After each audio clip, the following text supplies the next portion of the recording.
Nolan McLean getting ready for start number 3 on the young season. Opponent so far this year hitting .139 against the young stud. And here's the lineup that's set to take him on. It's the Hyundai Diamondbacks starting lineup. Lefty heavy with the righty McLean in there today. Just 3 right-handers in the order, including former Met James McCann getting the start behind the plate. You know, Steve, you mentioned before his numbers at home. No one's been any better than McLean in his 5 starts. Well, he's been pretty good on the road, too. 10 starts so far in his young career, 69 strikeouts for the young McLean. Your Car Shield Metropolitan defense. You've got Torrens behind the plate. Taylor gets the start in left field. Those are pretty much the changes defensively for the Mets. 96-mile-an-hour heat to get things going as McLean, who works quickly, even up at 1-1 now. Ketel Marte first up for the Diamondbacks. 3 for 10 so far in this series for Marte. You know, my feeling is that his sinking fastball, two-seamer, has been pretty scattered in his first 2 starts. I bet you that is something he worked on and hopes it's better tonight. There's that fastball running away that I mentioned in the open. And you know, against lefties, if I was an opposing manager, 2 for 15 the right-handers, and there's a reason for that. I would try to stack left-handers against this young man. Marte checks his swing. Count is full. We saw a lot of full counts in that last outing against the Giants, where again McLean retired the first 15 batters, said after the game that only felt like he had 1 pitch, the cutter. Eric Backus has the plate tonight. Bacchus, the Roman god of wine. Oh, frivolity. Good cheer.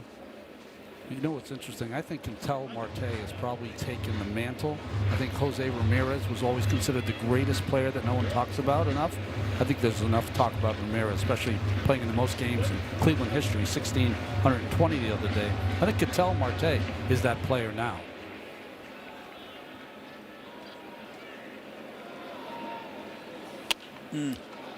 Off the end of the bat, 1 hopper to Simeon for out number 1.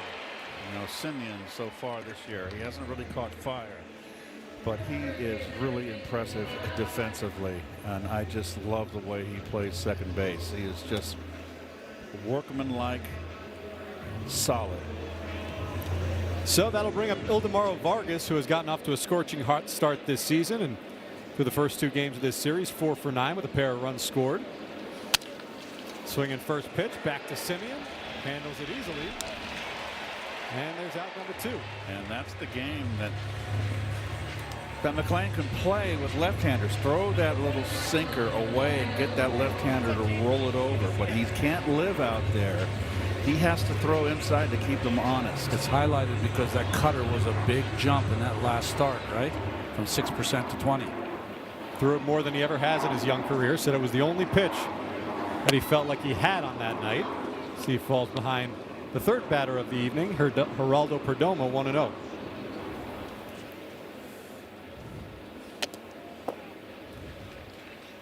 Very two-seamer heavy so far in this first inning. He's gotten a couple of outs on it. The ground ball is the second. Despite his ability to strike out a lot of hitters, his best games will have a lot of ground balls in them as well. He's just got an exceptional breaking ball. Really does have a lot of spin rate, and you can just see it from behind the center field camera. Ooh, bends that curveball in, just misses outside. You'd want to check that one, wouldn't you? If you're a pitcher, early catcher, too early. Another ground ball. Nice play by Vientos, who spins and underhand tosses to Nolan McLean as the D-backs go down 1-2-3 in the first. My Girl blares on the speakers as Francisco Lindor gets set to lead things off for the Mets. No Jorge Polanco in the lineup tonight as he continues to nurse that sore Achilles. The day before the game, Carlos Mendoza said that the IL is not off the table right now. They're taking it day by day. This is your Honda Mets starting lineup.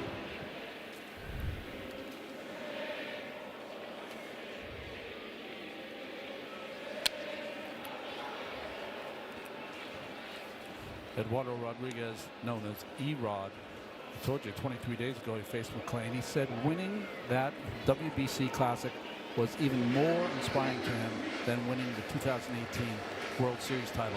He was on that team with the Boston Red Sox. Is that amazing when you hear stuff like that? You just see how, I mean, you can see the emotion clearly when you're watching that tournament, but it's amazing what it has become in such short order for so many players. I mean, grown men crying on the field, right? You can see not a hard thrower, knows how to pitch. He won 19 games with the Red Sox run in 2019. It was 19-6. Lindor with the soft ground ball to the shortstop Geraldo Perdomo. One down. The Suffolk Credit Union Diamondback defense. Boy, that's a mouthful right there. Barossa made 2 great catches. He's moved over to right field. He's played all 3 outfield positions. Tawa out in left. Fernandez, who was over at first base, I think they were wise to move him to third and give Arenado a day off. Suffolk Credit Union out in Suffolk County. You put your cash there. Oh, my goodness. Here's Bo Bichette. Bichette takes strike 1. Bo 3 for 9 in this series, has good record against E-Rod, 5 for 13 over the course of his career with 2 home runs. And both pitchers right now, there's been 4 outs, and there's been rollover ground balls on the pull side. 2 sinker ballers. And when you roll it over and hit it off the end of the bat, it does not feel good. Especially on a night like tonight. Exactly.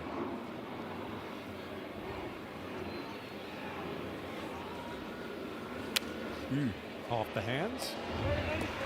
Little cutter there by Rodriguez. He'll try to live inside on the righties with that cutter and then change up a way to get the ball on the ground. Luis Robert Jr. awaits on deck. Here's the 2-2. That one into center field, and coming on to make the grab is Thomas. And there's 2 away. Yeah, Thomas can go get him out there. He's a quality center fielder as far as range. Another fast guy. In the outfield, they are a plus 17 defensive runs saved. I mean, that's a remarkable number this early in the season. Excellent defensive team are the Diamondbacks. It's been the case for a long time now, as Luis Robert Jr., the 3rd man up, takes ball inside. Robert with 2 hits yesterday, now 12 for 36 early this season. For context, last year started the season 12 for 84 in his first 24 games. That really is some kind of number, isn't it? 12 for 36 as opposed to 12 for 84. He's drawn 10 walks, too. He has looked about as good as the Mets could have hoped for. And he smokes one into deep left field. Going back is Tawa, looking up. No chance. That's gone. Luis Robert Jr. crushes his 2nd home run of the season. And the Mets take an early 1-0 lead.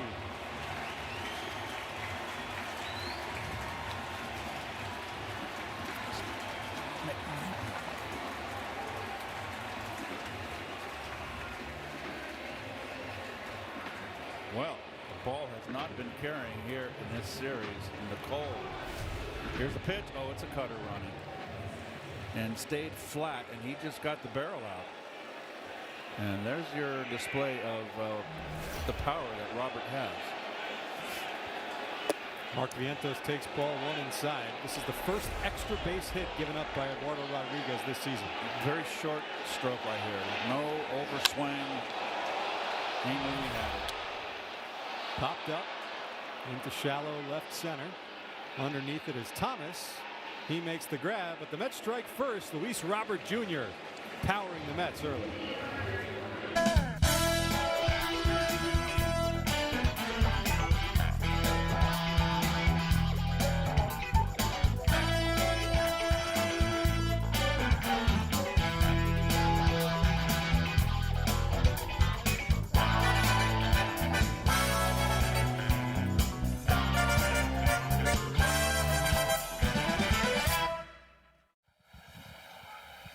I don't know about you guys at home. We were boogieing up here in the booth. That's pretty Isn't good. baseball a lot of fun? Sure Especially is. when you win. Nolan McLean back out for the second inning of work and pours strike one into Adrian Del Castillo. Del Castillo 1 for 8 so far this season. I mean, that ball starts a foot off the plate. If you're a hitter, what do? You give up on it. There's no way it's going to break over that outside corner, and it does. Unless you're looking for it, it's not a good pitch to hit. Almost hit him in the back foot with that back foot curveball. You know, I don't want to be a slave to the moment, but you watch McLean pitch and you watch the way that stuff moves. I mean, I don't know if I've ever seen anyone throw stuff that moves in that way. Yeah, it is lightning. It really is. Well, he's got an extraordinary breaking ball, and that's the pitch to me that stands out. I mean, he's got a good fastball, but he's got a Burt Blyleven spin, Steve Carlton spin, Kershaw spin. And there's a good pitch for him, Ronnie, as I mentioned, left-handers. That four-seamer straight, up and in. Just keep those left-handers honest. So now he can run a two-seamer away. He can backdoor that breaking ball again. Tried to right there. He's been fastball heavy through that first inning. We'll try to track and see if he's fastball heavy through the first time through the lineup. I think he should do that. A couple of reasons. One, he's got outstanding stuff. But two, not a lot of the league has seen him yet. Runs that changeup outside. Full count 3-2.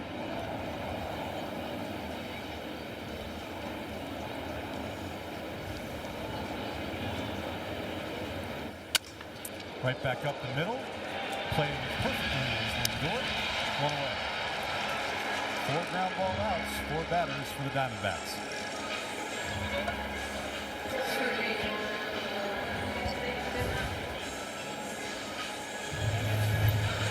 No, it's a blue sky, but it's cold.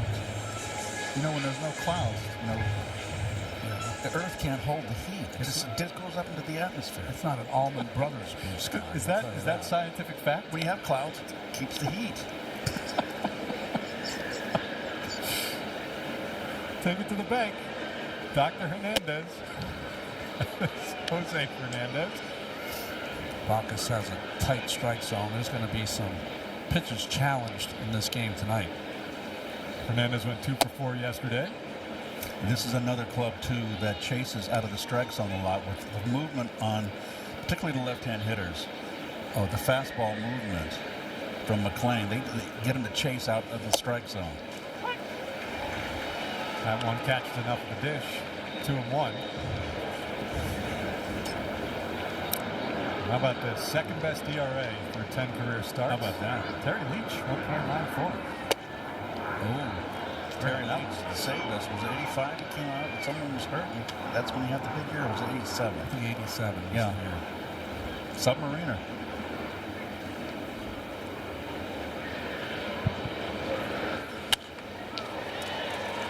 Into left field, and that will fall for a base hit. Rounding first and heading towards second is Fernandez, and he's in with a stand-up double. Pretty good hitting right there. It's a good pitch running in. He got it in on him, but Fernandez stayed level. It's up. See the belt. He got the ball was inside too. I felt it wasn't a strike. You know what's interesting about that ball? If he's not jammed and hits that on the nose, it probably goes foul. He pulls it foul, but because he was jammed, he was able to keep its course and Good stay call. fair. Yep, keep it in play. So here's the former Met James McCann, stepped up to the plate to some boos out there. Because his career numbers against the Mets, that's why. Had that great game in Baltimore. What was it, 2-3 years ago? Right. Cam was signed by the Mets in 2020, December of 2020, so after that season. Played a couple of years. And he was brought in really to be a steadying presence, a leader. It never really happened for him here.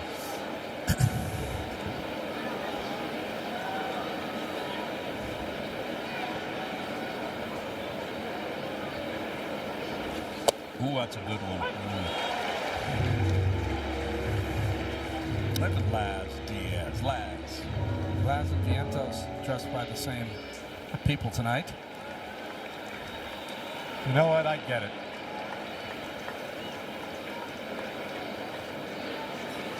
Swung on a miss, strike 3, got him with that nasty hook. Expanded the strike zone there. Why that works, other than it's outstanding, is that he threw one for a strike. So once he threw one for a strike, the hitter sees it again and says, well, it's going to be another strike.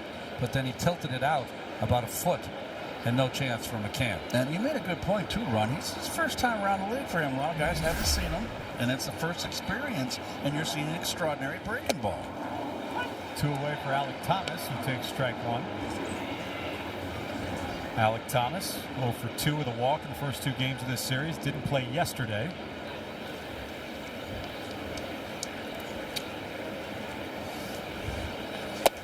So this team has been struggling offensively, and they've got their best hitter out of the lineup, Steve.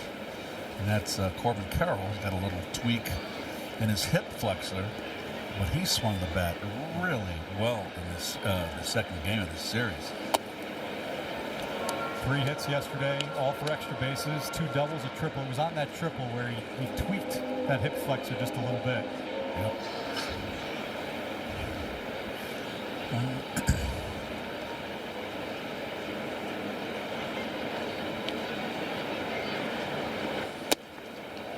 On the outside corner, 2-2.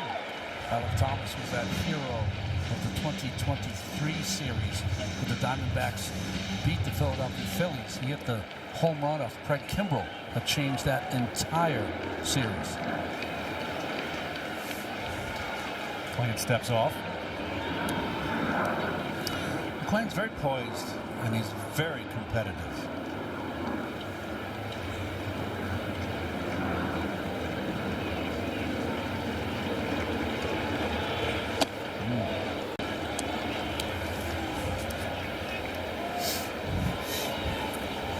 You guys mentioned the Diamondbacks struggling offensively this season, and those numbers are buoyed by Corbin Carroll, who has had such a great start to the year. So without him in the lineup, imagine it's significantly worse than what you're seeing on your screen right now. Here's the payoff. Ground ball. Semien fields and ends the inning. So the Diamondbacks leave one stranded.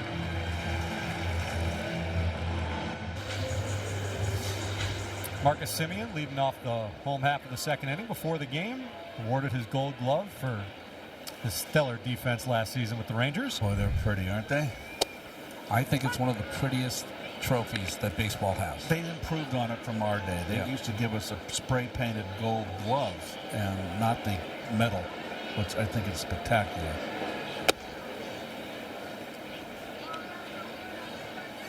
Keith, where are your gold gloves? They're down in the basement, and they're not.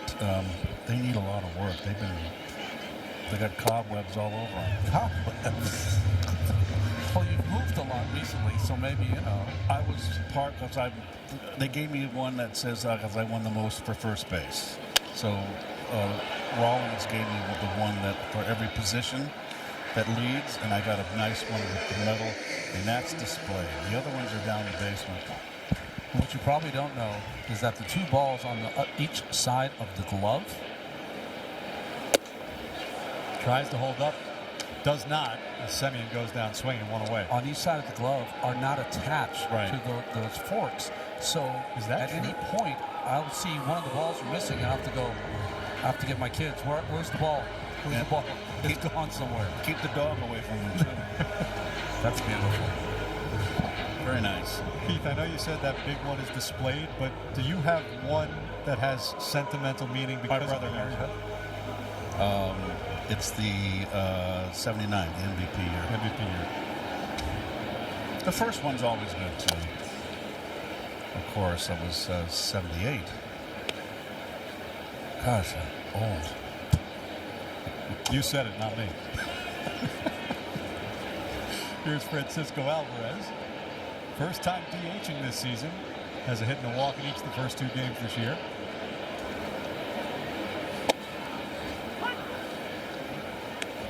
Well, there you go. Brooks, you thought that Arenado was going to surpass Brooks. I don't think it's going to happen. Ozzie, of course. Clemente, Mays. I mean, please.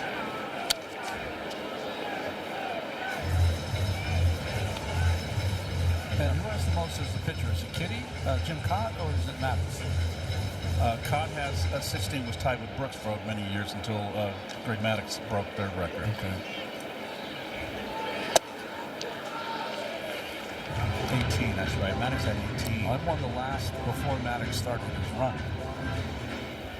You were a good fielder. You deserved it.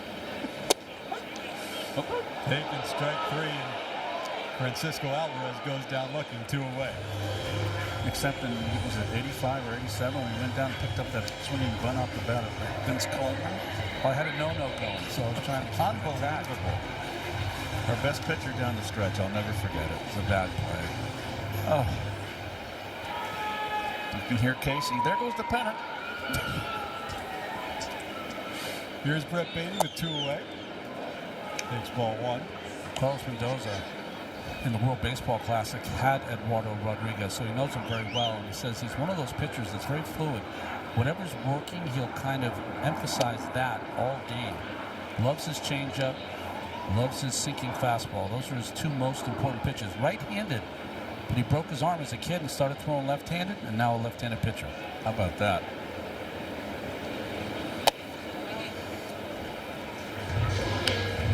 This was that pitching matchup. Nolan McLean against Erod and Eduardo Rodriguez. Both pitched into the 5th inning. Look at Eduardo Rodriguez just gave up the 1 hit as Venezuela defeated the U.S. Yeah, he just gave up the hit to Bryce Terang of the United States, and McLean gave up the home run to Waller Abreu, right fielder for the Red Sox.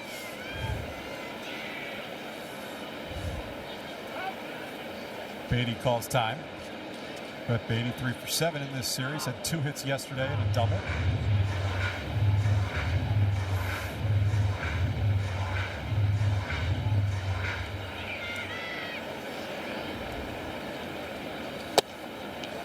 And Beatty thought he had a walk, but that clips the inside corner.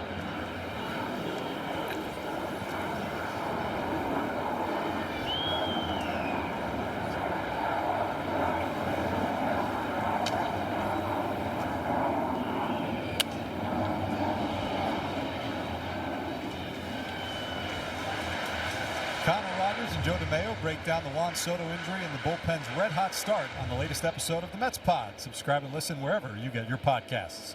See, pretty much straight up in the outfield, giving him the third base line. Soft ground ball.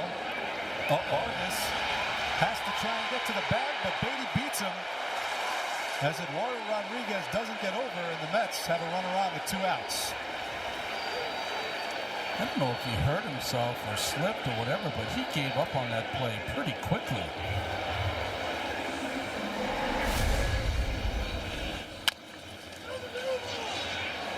I guess he thought he wasn't going to beat Beatty there. Give me a fake pump at least, just run over there.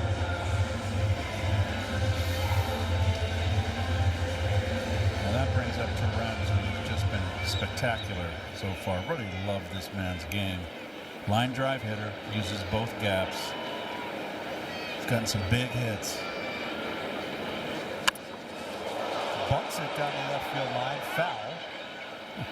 Surprised by that? Yes. It's the only 87-mile-an-hour exit velocity bunt that we've ever had in the game. That was out of the strike zone. Up over his head. And that's the case where you got the third baseman's playing so deep now that it's very inviting. He's having a laugh about it. It's funny. Well, we were talking about this yesterday on the broadcast, that the Mets yesterday took bunting practice out on the field for situations like that they think there are opportunities out there to try and steal a base runner.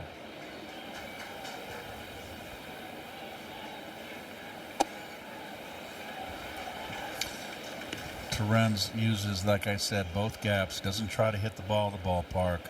He's a line drive hitter. That hit in San Francisco was a thing of beauty. You know, that was another pickup from Mendy from the Yankees. Mendy liked him and brought him over. Well, he's somebody that has just had such a circuitous career. He was such a big prospect, but was a Rule 5 pick of the Padres and had to go right up to the big leagues from single A. Probably had a lot of his growth stunted from being rushed too soon. Yeah, you missed the 1 whole year plus of development. That's tough at an early age.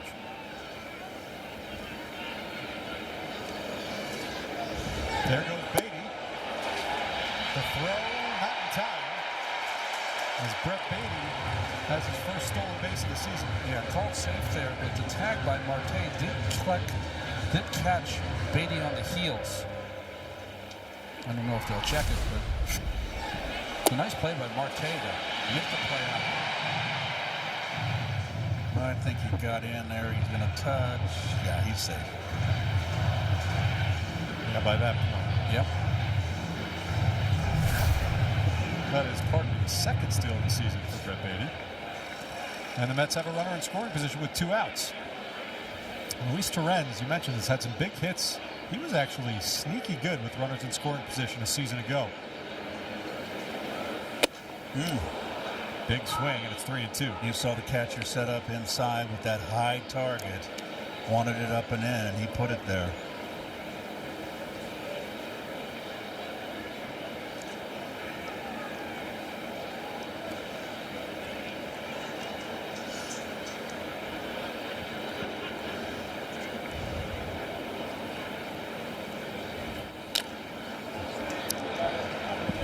Torrens had a big hit on Sunday against the Giants. Not trying to do too much, just going the opposite way. He's a good 2-strike hitter. When he can use the opposite field. Always been remembered as the Jared Young game. He kind of single-handedly kept them in that ball game. 3 in a row up and in. Popped up into shallow center field. Alec Thomas there. Squeezes and ends the threat. 3-2, Mets up 1. Preview, we head to the Garden after postgame. To the third we go. Nolan McLean back out on the mound, and I don't know, what's he smelling there? He's getting himself ready to go. I mean, they used to have those ammonia packets, smelling salts that you would take that would just sting the inside of your nostrils and wake you up. St. Louis was ammonia water in buckets. And you'd have the towels, and it was just wrap it around your face and breathe through your nose the ammonia in a hot St. Louis day, and it was reviving. Tim Tawa rounds to third. Cole Bichette throws across, 1 away. Apparently they've got those ammonia towels in some gyms. I've never seen one. I haven't seen a gym in a while.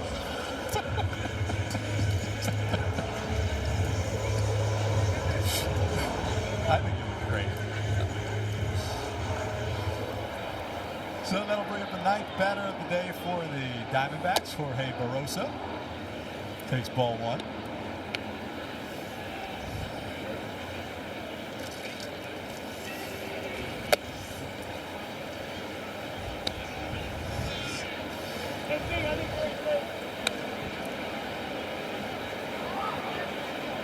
Barroso known more for his defense, as we've seen so far this series, than his bat. And he takes strike 1. It's an 89-mile-an-hour cutter. So a cutter that was so important in taking a no-hitter into the 6th inning in his last start against the Giants, barely used here in this game so far. Well, as you guys mentioned, he's been leaning heavily on the sinker and the four-seamer. Goes back with the cutter and evens the count at 2-2. And that was the pitch last start that he said he used really to get back into counts, was the cutter. Did it here in this at-bat.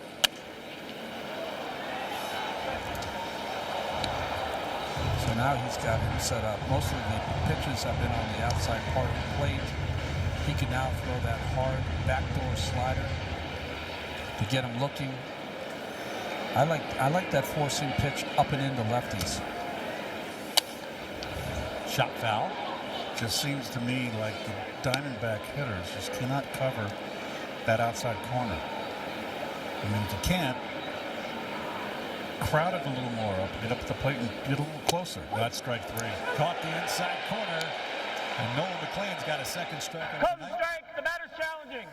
Diamondbacks challenge. Go sit down. Club confirmed as a strike. Arizona's got one left. ABS powered by T-Mobile. Take a seat. To me, that's that's more of an individual challenge than a team challenge. So you don't like to You don't see want that. You don't want to waste it. Yeah, So exactly. Well, I think that's been one of the things, actually, that the Mets have been better at than most teams we've seen so far. Soft ground ball.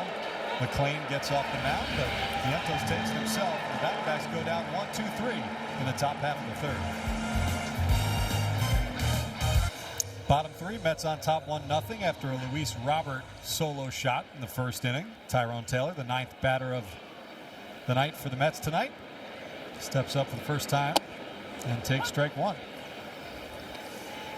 There's that first pitch, get me over curve, Ronnie, you always talk about.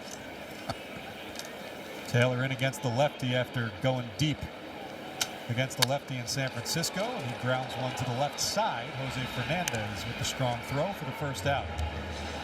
Time now for your All-State Good Hands replay, and we go back a year ago against this same Diamondbacks team. Lourdes Gurriel Jr. What a grab by Tyrone Taylor, laying out. That was spectacular. He even said, wow. He even said, well, yes. I remember that at the time. That was my favorite part of it. Wow. Wow. Back to the top of the order. Francisco Lindor takes a ball.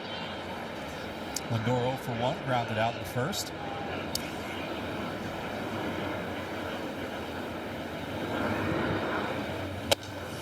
Takes a big hack, and it's 1-1. And Francisco, it just seems that he just has his troubles. Late March, early April. Last year, the same thing.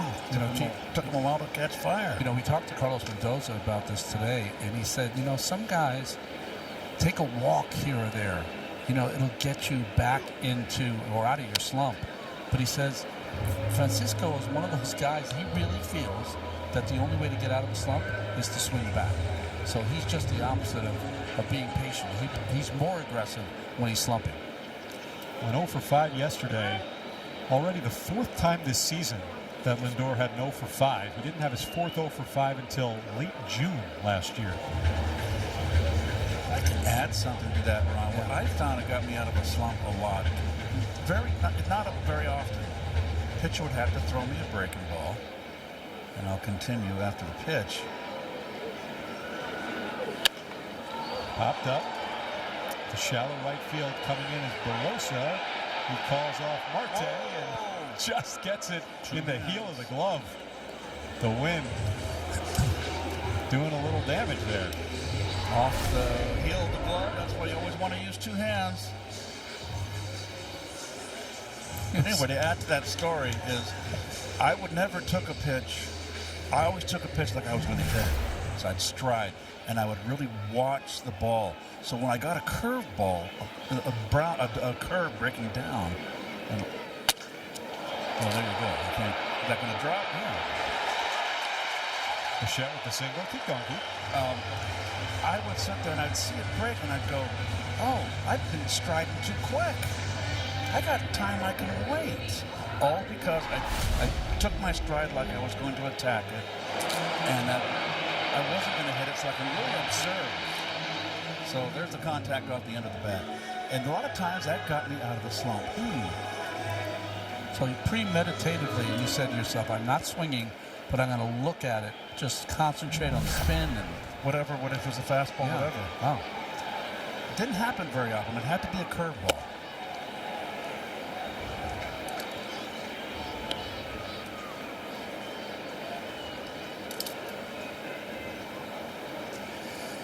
Luis Robert Jr., the offense so far tonight, solo home run in the first.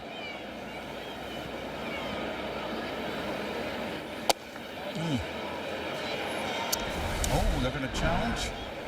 Nope. Yes, they are. This was between innings. You see Luis Torrens talking with Troy Snicker, the Mets assistant hitting coach. And the Diamondbacks challenged that ball call, got it overturned. And I thought that ball was low, but it got the corner. It got the knees. Make the right call with Sterling Optical. See clearly and look great doing it. So the Diamondbacks maintain their challenge. They had one seam in the strike zone. Imagine if they had decided with this ABS that the entire ball had to be inside the rectangle. They could have. Well, Yeah, they could have, sure. then the old term "nip in the black" wouldn't count anymore. The game would be over for pitchers. And it's 2-2. Well, it takes a lot to get it out of here in this type of atmosphere. But Robert crushed that one in the first. I'm sure Robert played in a lot of cold nights over there in Chicago when he was with the White Sox. The South Side.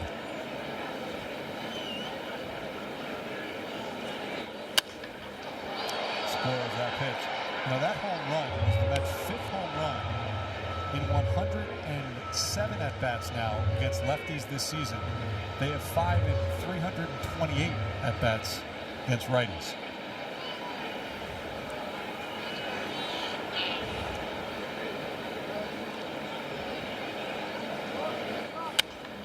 And again, Robert shoots it into the stands. 2 in a row protecting the outside corner. What makes me think that Rodriguez may try to pop him up and in. The only problem is that cutter that he came up and in with ended up in the stands. But I know what you're saying. The 4-seamer up and in like you threw the Torrent. Correct.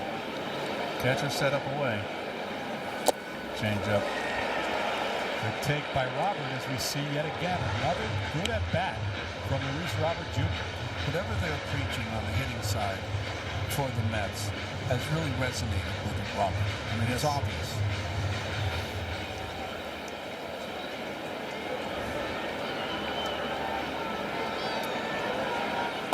And Robert works a walk. So the Mets have 2 on and 2 out here in the bottom of the 3rd.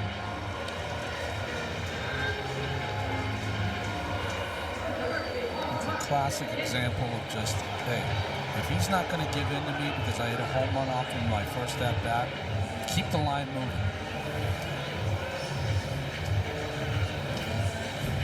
I asked Carlos Mendoza today about the glasses. You know, I've been wearing glasses since I was 6 years old, so I've had them forever. But he just recently has donned his glasses. I said, why'd you come to me? He goes, we have so much material in the dugout. I went to look at it. I couldn't read it. So he had to go get the glasses, the bifocals. Here's Mark Vientos. Vientos takes a big rip. Well, he said that he ditched the glasses for one of the day games recently, put on his sunglasses, and then said, no, this doesn't work. Kai Correa, come help me look at this. Vientos 0 for 1. And that off the end of the bat, nice play by Marte up the middle, and that ends the Mets' threat. Through 3, Mets up 1-0. Around the Majors, presented by Windorama. New places for some of these faces, and these guys have gotten off to really hot starts in their new uniforms. Well, Brendan Donovan last year with the Cardinals got off red hot. He was leading the league in hitting, if you remember, for quite a bit. Then he faded away a little bit, but he still had a good season. Robert was the only one hitting for the Mariners. Ildemaro Vargas leads off the 4th inning. How about the Phillies? They're struggling.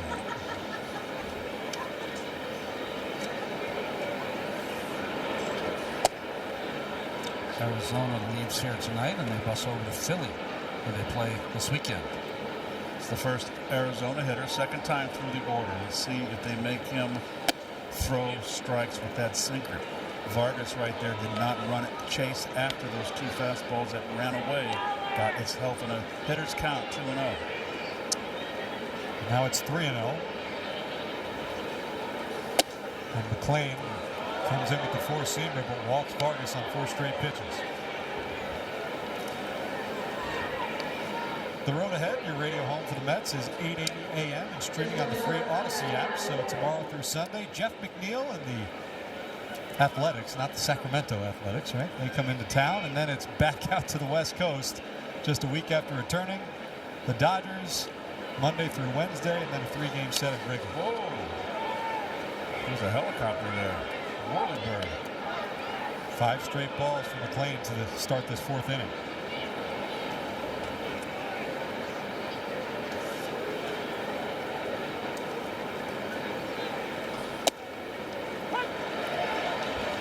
we said the A's are in town next. This is here. This is at Citi Field. The A's equipment stacked outside the visiting clubhouse because they were in the Bronx earlier today. That's right. That Kelly green with the yellow. It's a good color combination. Ground ball back to McClain on the second for one. The turn in time. Double play. 1-6-3.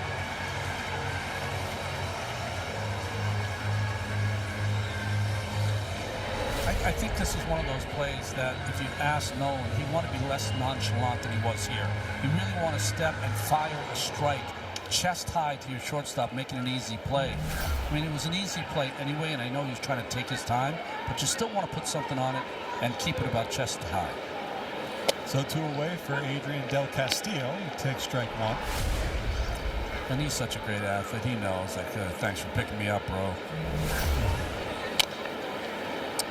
Ronnie, why is it so difficult for pitchers just to throw to the base?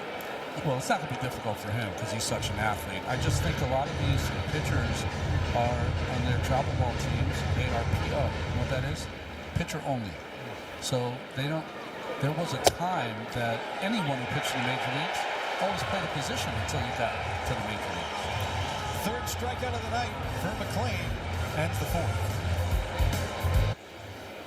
To the bottom of the fourth we go. Mets on top 1-0. Marcus Semien leading off for the Mets.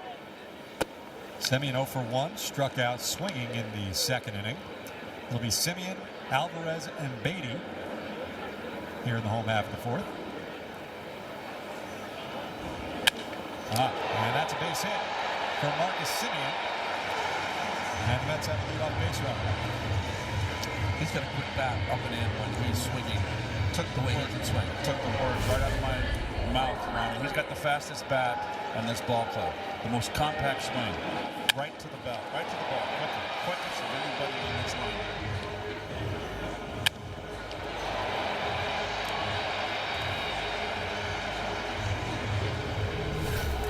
I was talking to Marcus today. He said it's not the cold that really bothers him as much as the wind. He said the wind gets in your eyes and dries them out. Francisco Alvarez lays off. Well, that first game of this series is really where the wind was brutal. Well, no, when you're pitching, and Ronnie's, the pitchers are in motion. I mean, you're out there standing around. That's what, and the wind and cold, that wears you out. Well, Freddie Peralta, after game 1, said that the wind was blowing directly from behind home plate into his eyes as he was trying to pitch. Oh, that's starting to keep the score. Oh, Gal, I should say. Well, is that scorecard, is it dry, or as Alvarez goes deep right field, backing up is Barroso for out number 1 as Semien stays put at first base. But that looked like a dry scorecard.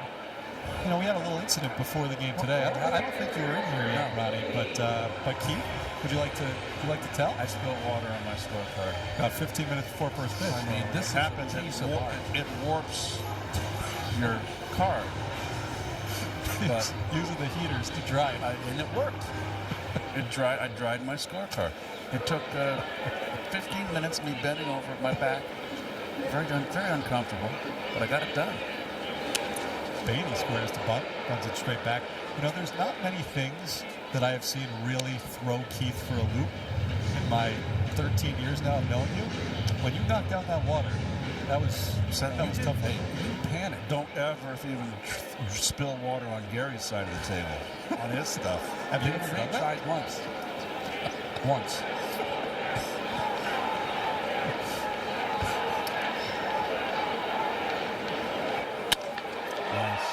Good base running. Marte snags it for out number 2. Semien read that well. If I recall, Janet, our stage manager, in San Francisco, there's a line drive. Good base running.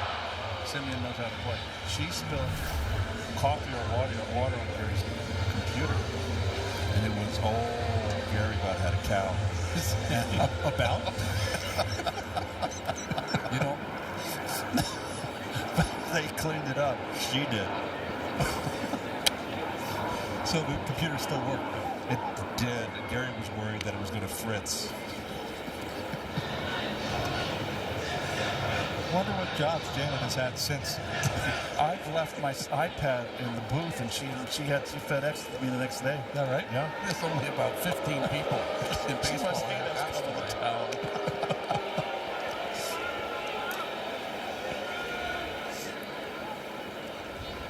Well, we're all thrilled that the scorecard is dry and usable.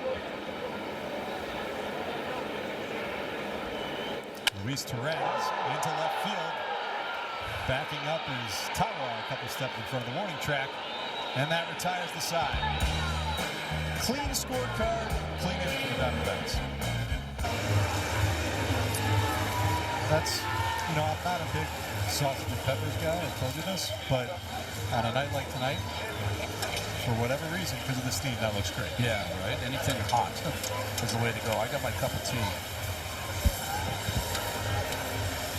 The first 18,000 fans at the Mets Athletics game on Saturday will get a Juan Soto bobblehead celebrating his 40-30 season. Get your tickets now at Mets.com/tickets.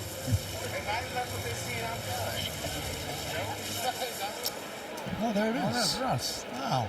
Russ, where you been? That's nice. Russ, why'd you make Keith dry his own I scorecard? was just going to say that. Where was he when I spilt on the desk? I mean, this booth, Russ was hoping for a little fire. Start all over. It is a nice ball, huh? Where's the Gary Cartier?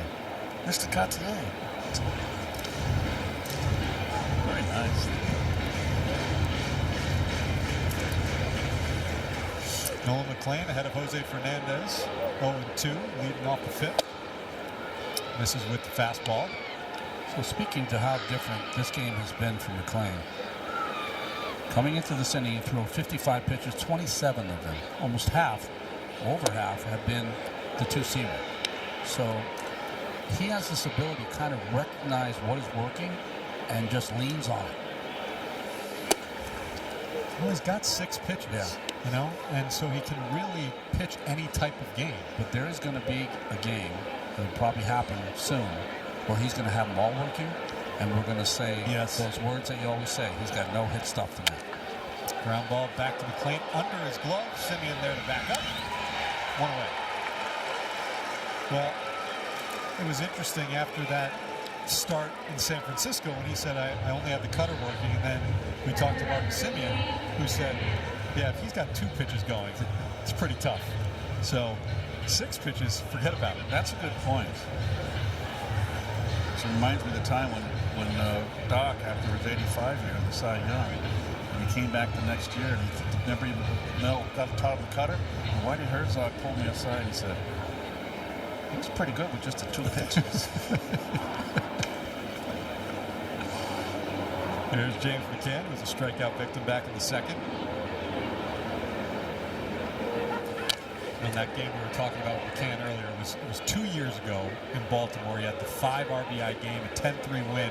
And if I'm not mistaken, that was the first game that he played against the Mets. Does that make sense? It does make sense. It does. You got to put it all into perspective. James McCann was signed after the Mets kind of lost out on Real Muto, who went to the Phillies. So there was a lot put on James to try to live up to the signing of Real Muto just 2 hours south of here. And it was really packaged as McCann and Lindor would be the leaders of that new group. And he's a great guy, a great leader. There's another strikeout on a nasty, nasty sweeper. He's eaten up McCann 2 times in a row. I mean, look at the vertical break on this. It starts off the inside corner, ends up a foot outside. And that's what it appears to do. Now, from that angle, it looks like it starts down the middle and just ends up 2 feet outside.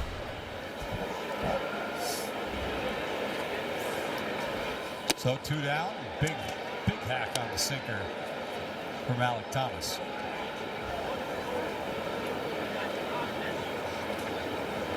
Thomas has all the defensive skills in the world. He has not been able to find any consistency in his offensive game. And it's 0-2. He's starting to heat up right now. He feels good and clean. Back-to-back 10-pitch innings, looking for another efficient one in the 5th. And he got it. Inside corner, strike 3. 1-2-3 inning in the 5th with 2 Ks for McLean. The Liberty Mutual Insurance field coverage, the Diamondbacks with 17 defensive runs saved, the most in Major League Baseball. But look at that, tied for second. The New York Mets, we know how much of an emphasis David Stearns and co. put on improving the defense, and early this season it's paid dividends. Tyrone Taylor, one of their better defenders who is here for the last couple of years, steps into the box and takes a hack for strike 1. Taylor 0 for 1. Grounded out to third to lead off the 3rd inning. I mean, this is shaping up like one of those games where that 1 home run in the 1st inning is going to be enough. It's going to be enough for a win and an L. See the number on Eduardo Rodriguez, 57. That's not an accident. His dad's favorite player, one of the greatest pitchers of all time from Venezuela, the great Johan Santana. Huh?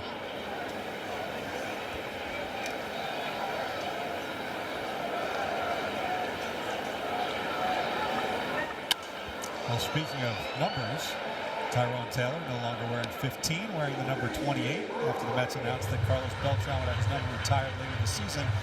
I asked Taylor why 28. He said, I was available. So he felt once they announced it that he had to change his number? Immediately. Really? Yeah. It was funny, though, as we were having that conversation, J.D. Martinez walked by and said, oh, because of him, he's back. I would feel like when you announce it, that's awesome, but that if you were wearing the number, you would wear it to the end of the year. Maybe I'm wrong about that. So you'd wear it to the end of the year? I would think you could wear it. I'm not saying you would, but you could. Or maybe you could even ask Carlos, Carlos, would you mind if I wore this number to the end of the year and they're going to retire it? Well, I guess because they're doing it on September 1st, get out of Dodge now. And knowing Tyrone, like we know Tyrone, he probably wanted to defer and say, this is Carlos's number, I'll take something else.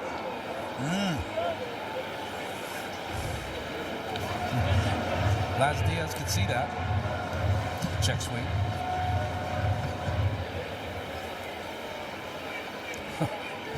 Just barely. Good at bat here by Tyrone Taylor. McCann didn't frame that strike very much. It was a kind of a borderline knee strike, and he just kind of dropped his glove. Here's the payoff. Scorched into left field. Going back is Tawa at the track, looking up off the top of the wall. And Tyrone Taylor has a double to lead off the 5th.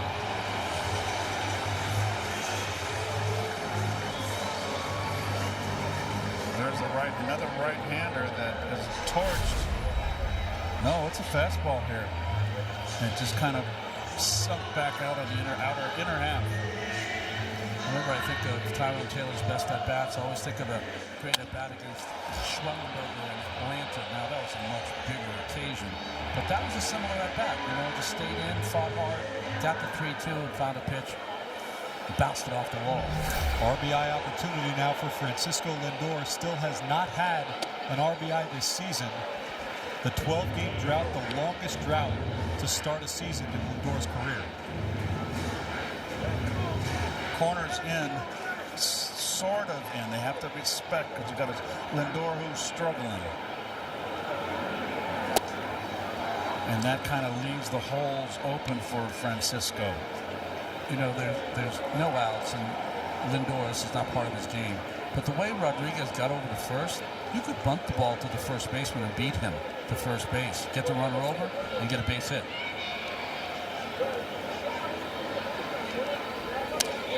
See, whenever I had this situation with Lindor, a hitter, struggling, and I had to play in because of the left-hand pitcher, I wouldn't pray, but I would always go, let's get it to 2 strikes so I can move back. I did not like the plan. Now, the first baseman is not moving back. If he had 2 strikes on him, he sure does. There's no reason to stay where he's at. Move back.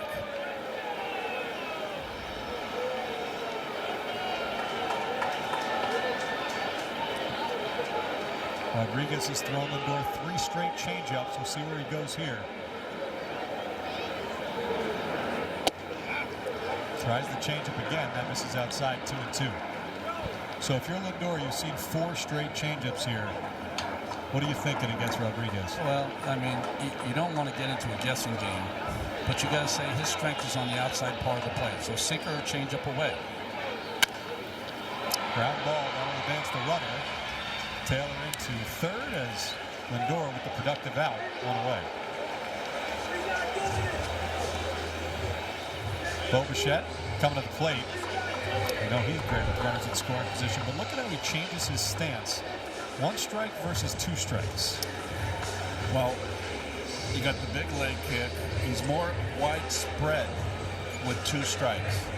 But he still does the toe lift there, and hardly any stride, any lift in that front leg, much like Juan Soto, but Juan doesn't have that on the balls of his foot with 2 strikes. Bichette keeps it that way. Infield in as Bichette takes ball 1.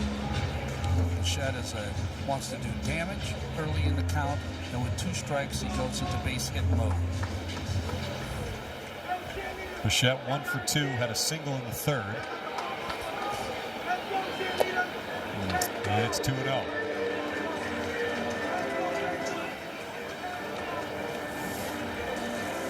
I think that if you're a hitter, you've got to think you're going to get a pitch to hit here. Why? In the pitcher's mind, the next hitter hit a home run off you in his first at bat. So you got to feel like he's going to come after Bichette on this 2-0 count. Cutter or slider, Keith? One of the two. Yeah, it was flat, and it was had a little break to it. It was a cutter. There's Robert Jr. Hit that solo home run in the first. That's the 1-0 lead. That's looking to add to it. And Bichette had 3-1.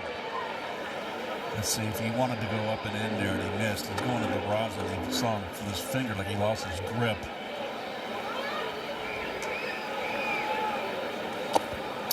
Bichette takes his walk. Runners at the corners for Luis Robert Jr. Rodriguez obviously just pitched around Bichette there to get to a double play situation, and he feels confident he can get Robert Jr. to roll over. Well, Bichette's a tough strikeout. I think he fell behind and said, you know, Yeah. I'm not going to be able to punch him out. Yeah, good call.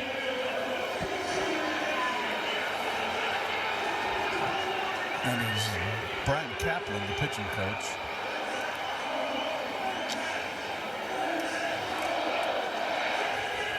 Whole infield in on that conversation as they look to set up the double play.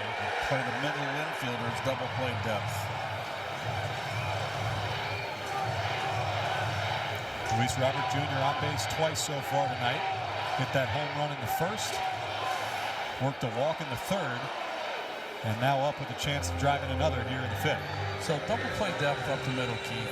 Explain to me, guy, the first baseman and third baseman, if something sits soft to them, They got to go home. They go home. They go home. If you can get ball hit hard, get two. Now the middle infielders are back. That is not double play depth.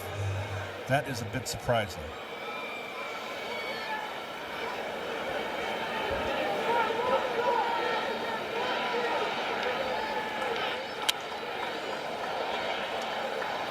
Robert looked like he was trying to hit the ball right there on that first pitch.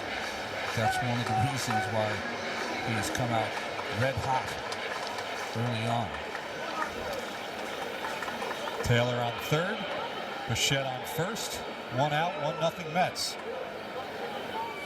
That's the upstairs pitch he wanted. I mean, this is the big at bat right here.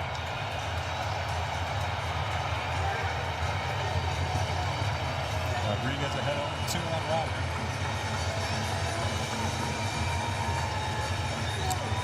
Robert took a couple of real tough changeups in his last at-bat to walk. He's going to probably see a couple of pitches out of the strike zone here. Fell behind 0-2 in that at-bat, that plate appearance, and worked the walk.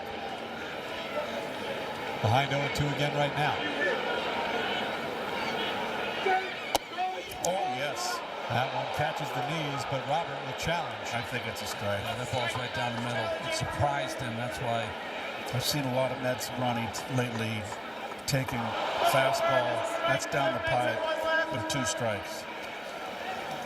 Big out for Rodriguez. Huge out. There's now 2 away. Make the right call to start it out. The goal, see clearly and look great doing it. That was just really good pitching. The reaction after he sees the result. It's almost as if he challenged quickly because he was surprised by the pitch, like you said, but knew what it was going to be. Mets 0 for 4 so far with runners in scoring position. Now another opportunity for Mark Vientos.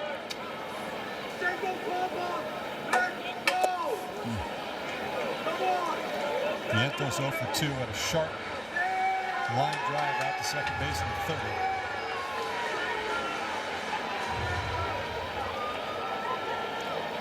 Trying to hear the pitch count is Ildemaro Vargas at first base. There's the throwback. Keep his left ear warm, one or the other. Remember, there are some fielders that have the pitch comp so that they can hear what's going on between pitcher and catcher. They can call that throw over if they want.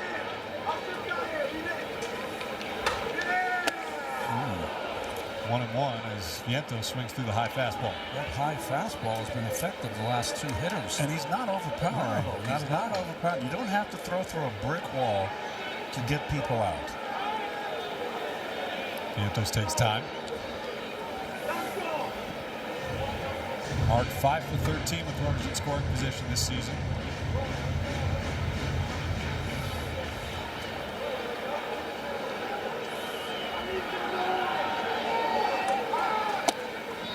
And he takes strike 2. So Eduardo Rodriguez 1 pitch away from getting out of the jam. See if he's got the out pitch. It's like he's looking to the sky for the right answer. What do I throw here?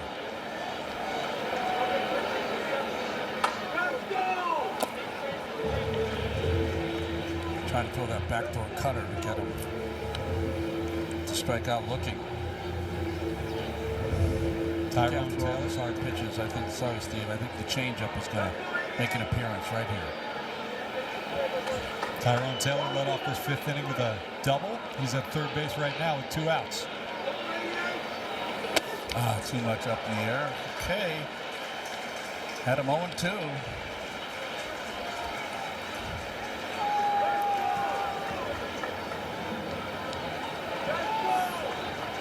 Two outs, full count.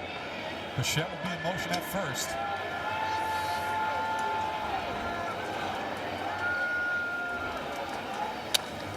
Ground ball left side, scooped by Fernandez, takes his time and throws across to retire the side. The Mets strand 2 in the 5th. Nice pitch. Presents streaming of SNY on the MLB app. Stay on top of all the amazing action anytime on any device. Free with eligible TV subscription.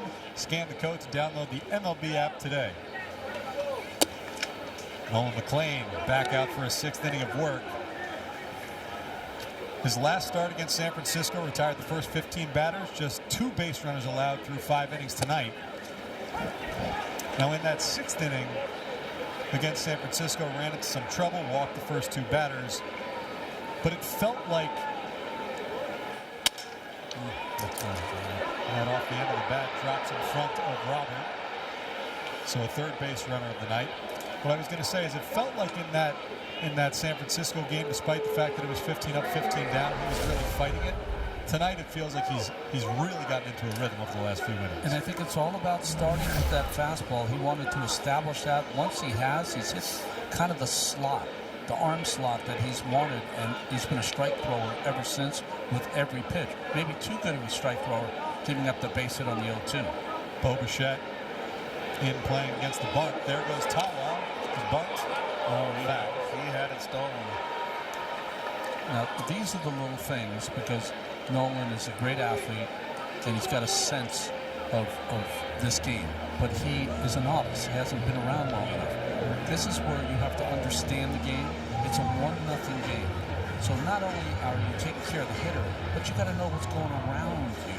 You got a runner on first base. He's got a little speed. You know that. At least one throw over there to tell him I got my eyes on you.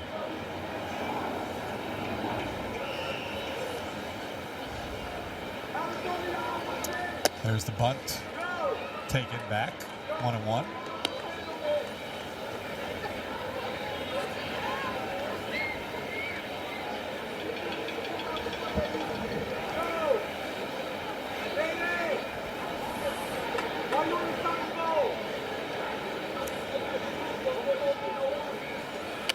This time gets the bunt down, but that'll go foul. Count 1-2. Torey Lovullo really playing, trying to get back in this game. Well, he's in the game, but trying to tie it up. Would it shock you with 2 strikes if they kept the bunt on for no reason? No, shocked. You would be shocked. I would fall off my chair. I hope not. Don't fall off your chair. We've got some physical issues we have to take care of. Just wonder with the light hitting Barossa if they keep it on. Mets still have Bichette in like they will. And there's the throw over. Love that. There you go, Ron. He's got a good move too. He's going to pick off people if anyone gets on. He's going to end up with some pickoffs in his career. I just wouldn't have Bichette in that. I mean, he's 5 feet in front of that grass, on the grass on third base. With 2 strikes, I would just, if you want to play in, play the cut of the grass. Pressure's on the hitter if he's got the bunt with 2 strikes. So the chances of it being a perfect bunt on 2 strikes, very minimal.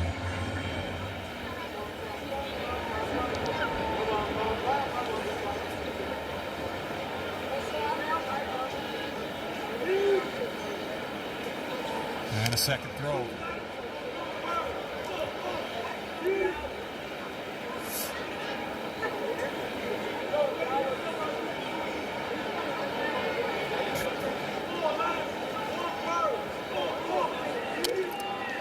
Swinging away and fouls that one off, so it's still 1-2, and Keith gets to stay in his chair. Yes. And maybe Bichette can back up a little bit at third base. He's not. He's still going to, I would back him up and I would move him to his left. Correct. Steps. I would too. Good change up right there. I mean, this Barossa's giving a tough at bat against McLean here. McLean.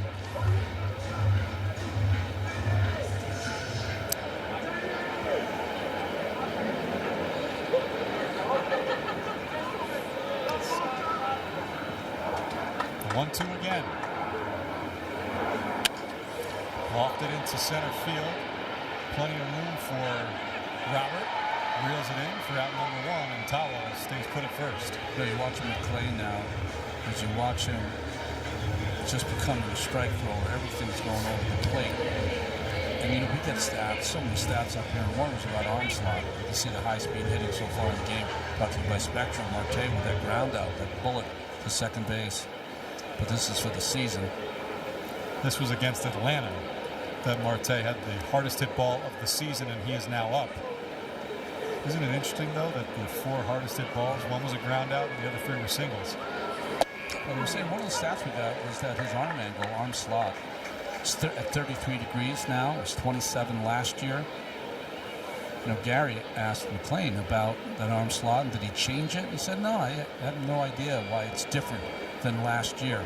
I will tell you, though, over the course of the year, when you've thrown a lot of innings, sometimes your arm will drop a little bit, just naturally from the workload. So maybe that's what happened, and now he's back on top again. Tough batter to get out here.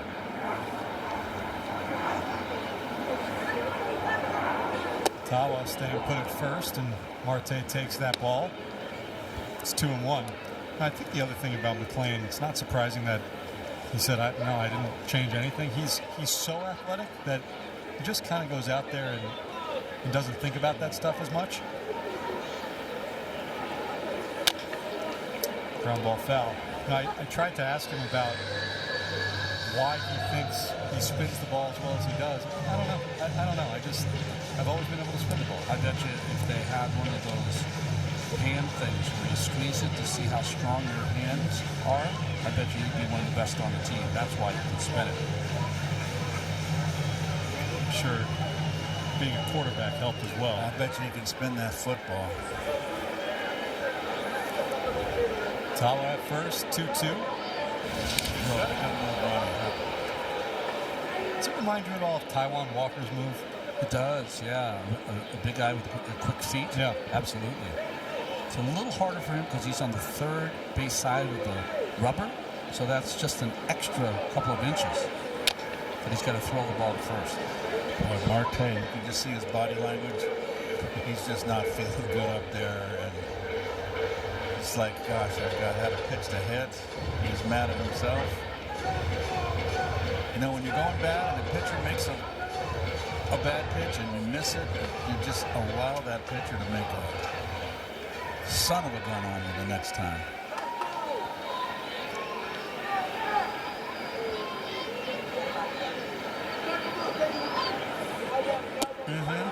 Strike 3 call. That's a strike. Marte's going to challenge. Diamondbacks have one remaining, and that is strike number 3. And the D-backs are out of challenges. McClain, meanwhile, with a huge K for the second out of the inning. That had more than the outside corner. It's a not great use of the ABS system by the Diamondbacks tonight. Frustration, though. The pitch to hit was the pitch prior. Fastball poured in over the heart of the plate. 0-1. Ildemaro Vargas up now with 2 away. Vargas 0 for 1, grounded out in the first, walked in the fourth. Vargas felt he was being rushed there. There's 3 base runners so far from McClain tonight. Oh, that's a good one. And it's 0-2. You might see that's the sweeper. You might see the hellacious curveball right here. Yes, went with the sinker and got it. Strike 3 called on the inside corner. Some emotion from Nolan McClain as he walks off the mound. 6 stellar innings so far for the Mets' young stud.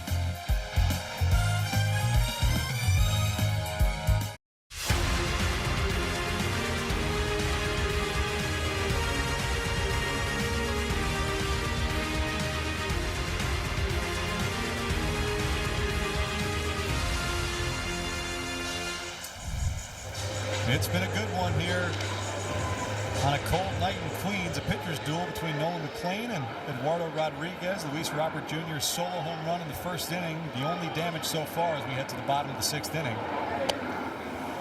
For you folks at home, no one up in the Mets bullpen. That might be even a better sign. 85 pitches through 6 innings of work for Nolan McClain. This is where, as an offense, Keith, aren't you saying, come on, guys, let's punch 1 or 2 across. Give them some breathing room. Absolutely.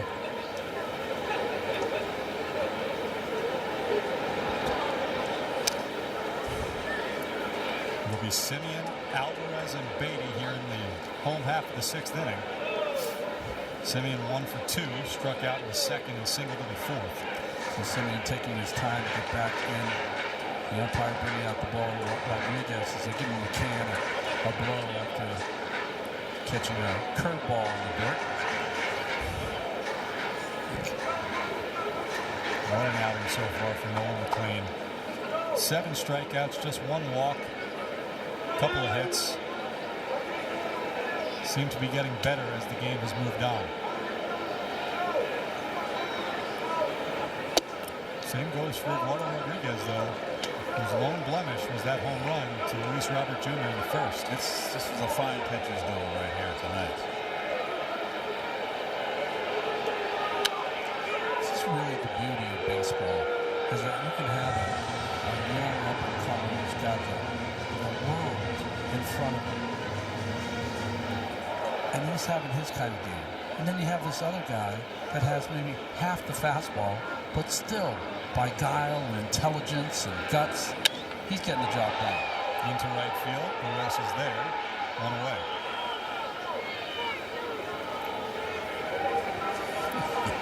Right in the, is that the penalty box? Yeah, I guess it is. The soccer stadium's coming along over there. Yeah.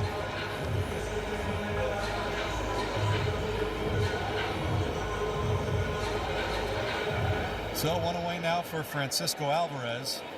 97 pitches deep for Erod. First pitch swinging. Marte. 2 away.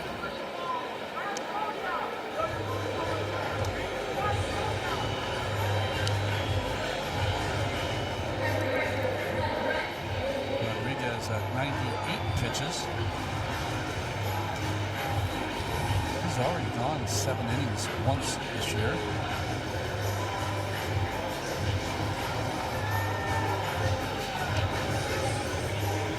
Brett Beatty now with 2 outs. Beatty singled in the second inning.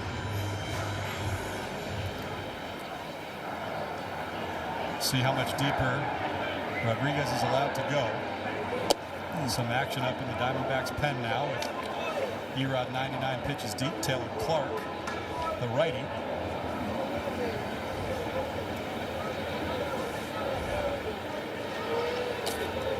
Clark pitched yesterday. There were a couple of Taylors up in the bullpen.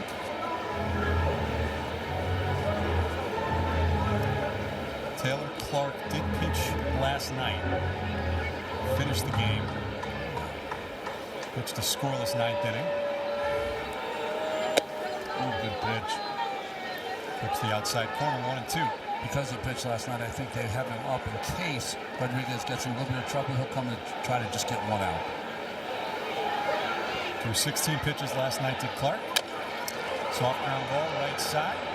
Ildemaro Vargas takes it himself. And it's a 1-2-3 inning in the 6th for Erod.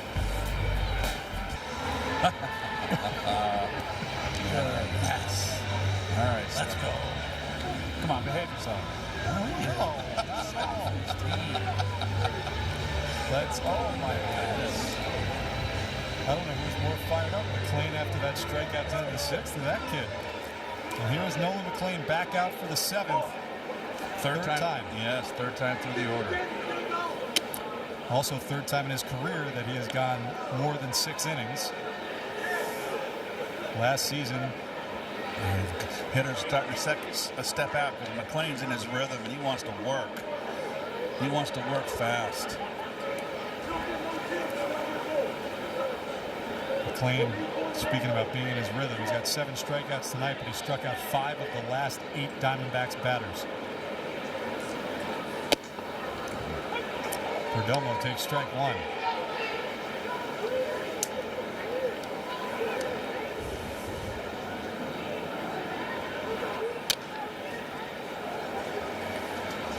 And it's 1-2. I like that changeup. The last couple of innings, that's been a real effective pitch as well. He's not pleased with it, but he knows he got it too much over the middle. He wants that sinking away. That shows me he's a perfectionist. You know, and he's mad at himself for not making that pitch, but still, if you're in a miss in. And it sets, it sets the tone. The hitter, it sends a message to the hitter. Full count to Perdomo. And that missed low. Diamondbacks have the tying run on base to lead off the 7th. Mets have the bullpen starting to work. It's Luke Weaver, the first man up. It was a good bat by Perdomo. Sometimes you just tip your cap, And you got to watch. Perdomo can steal the base. 2 stolen bases already this season. And Butawa tried to steal on the first pitch. So maybe a throw over. Runner stays put. Castillo swings through, fouls it back 0-1. So Bichette this time playing 5 feet back further off the fringe of the grass on the dirt. That ball gets away from Torrens, but he gets to it quickly. Boy, I tell you what, if Perdomo's on his toes and got an instant jump, he would have had it. Pitch first. A lot of run on it. Tried to backhand it. That's why he missed it. Oh, boy, he just got Landed like flat-footed. Strike 2.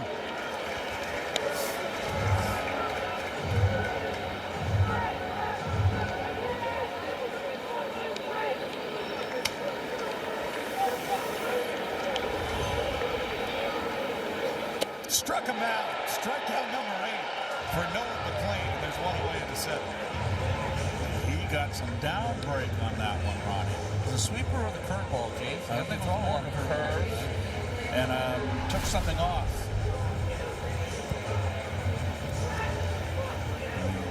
Down and in, back foot. From that release, that's the sweeper. So one away, Jose Fernandez. Guy's taking a lot of fastballs. This is the 3rd time through the order. You've seen him. Fernandez doubled in the 2nd.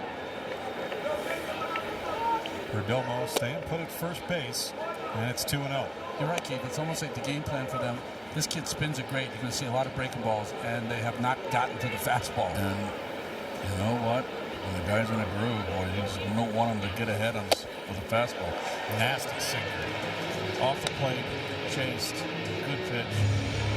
Really one of their up-and-coming stars, this fabulous athlete at the plate, Fernandez.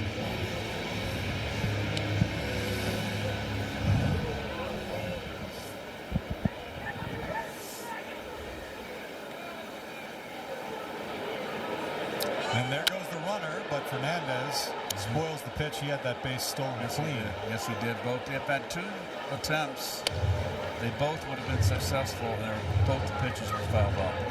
You're a hitter. You got 2 strikes on you. Pitch number 100 coming up for Nolan McLean. Only one Met has reached that mark so far this season. Peralta back on Tuesday against the Diamondbacks. He finished with 101 pitches. Cool living, only one working the sweat, McLean. Off the end of the bat, and that's through for a base hit. Just past the reach of Simeon. And there's 2 on. Well, that was off the end of the let go with one hand. That's just some good hitting right there by Fernandez. Yeah, he's got some skills. I mean, that's a good pitch, Ronnie. He went out to let go with one hand to get the reach.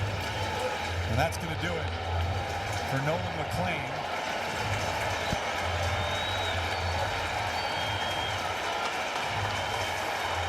McLean will lead to a standing ovation with 2 on here in the 7th inning and 1 away. Luke Weaver coming on. This call to the bullpen is brought to you by Nissan. Shop NissanUSA.com. Good afternoon, and welcome to the National League season in New York.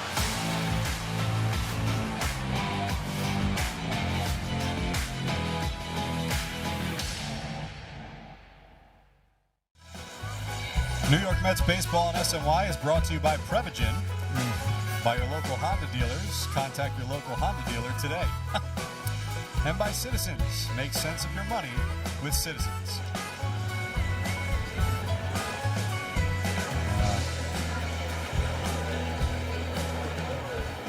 Nolan McLean exits the game with the tying and lead run on base. Luke Weaver on to face pinch hitter Gabriel Moreno. He pinch hits for James McCann. Well, Weaver in 5 games, you can look at the numbers. He's faced 18 hitters, retired 15 of them. This bullpen's been outstanding and hasn't been overworked. Weaver got the win in game 1 of this series, pitching a clean 10th. Came on with a ghost runner at second, didn't allow him to score. And the Mets ultimately won in the bottom of the 10th inning with the walk-off base hit from Ronnie Mauricio. Going to have to strand the runner at second here again tonight.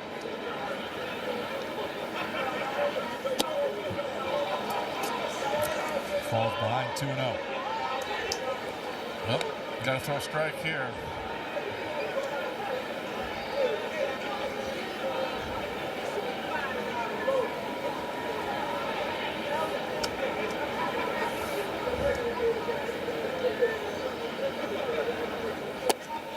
And he does just that. Nice changeup, 2-1. You see the grip, wide split of the fingers. The ball went straight down.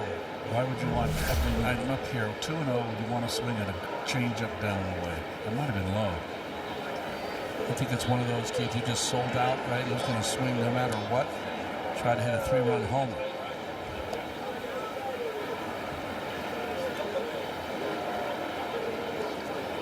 This team chases a lot.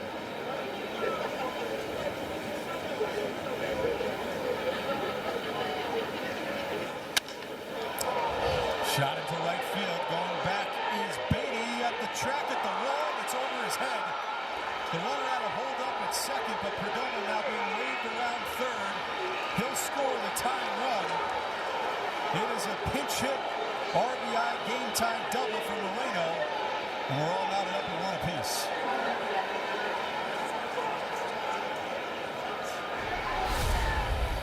Went right with the pitch. It's a fastball or a changeup again. Down and away, and he was going that way. Beatty couldn't get there.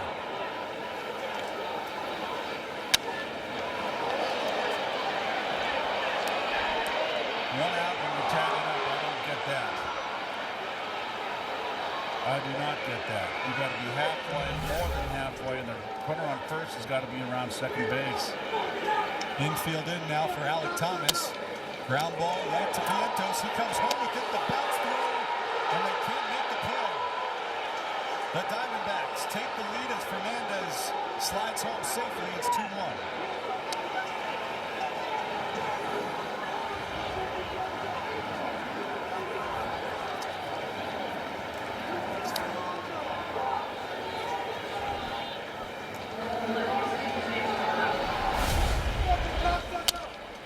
Nice play by Vientos and just buries the throw. Heck of a play by Torrens to even pick it and have any attempt at the sliding runner.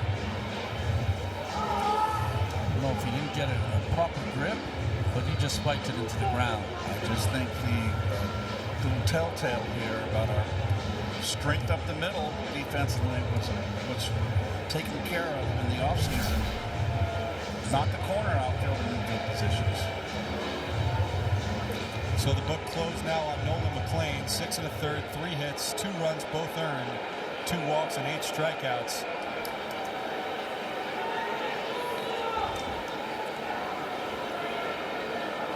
Runner on contact here. It's a good pitch. Sorry. We're going to show it now on contact. Good jump right there. It's a young player. Well schooled. Nice slide, too. Tim Tawa with runners at the corners. That's down 2-1, drops the punt, and that goes foul. Arizona's one of those teams. They will run that, especially down in the order, that safety squeeze. If you get it down, the runner in third will come. But you only can use it once. It's got a surprise value to it.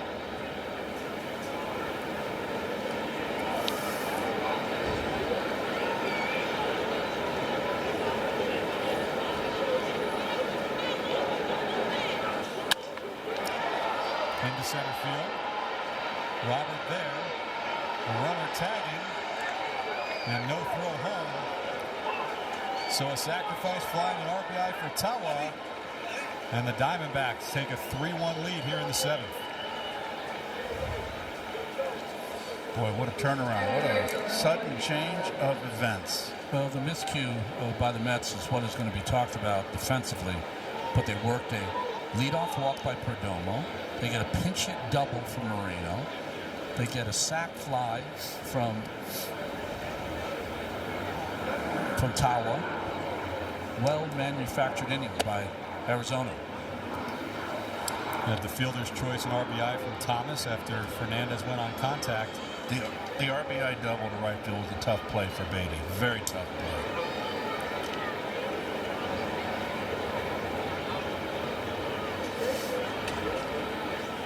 Yeah, you're right, Keith. For an experienced right fielder, that would have been a tough play. You know, he didn't get there, so that was, you know, if he was there to make the catch, yes, but he wasn't. He didn't get it. Just was out of his reach. Kept fading away from him.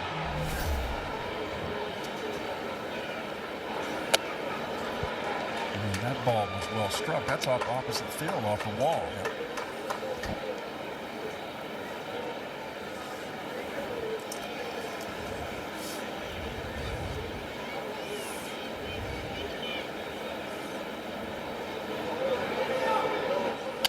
Barossa scorches that one down the right field line. That'll be extra bases. Being waved around third is Thomas. He'll score.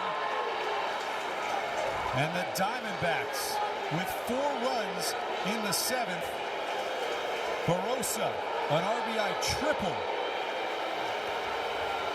Boy, they have just exploded. Well, he got the barrel out, RJ. Ooh. He's a bullet down the line and just buried as far away from Beatty as you can get.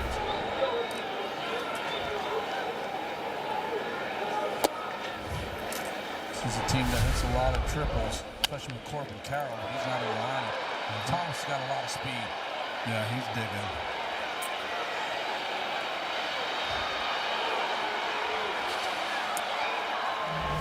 Bottom of the order, making things happen for the Diamondbacks in this inning. And now we head to the top of the order with Ketel Marte. It's 0-2. Let's see when the pitch. Did he get it inside? He did. He just got the barrel out.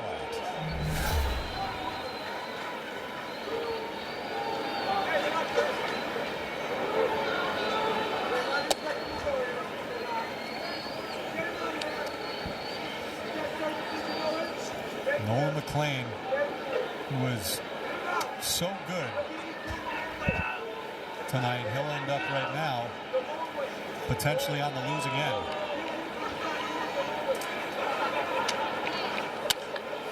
That ball right to Simeon to end the inning, but not before the Diamondbacks score 4 runs to go up by 3 mid-7.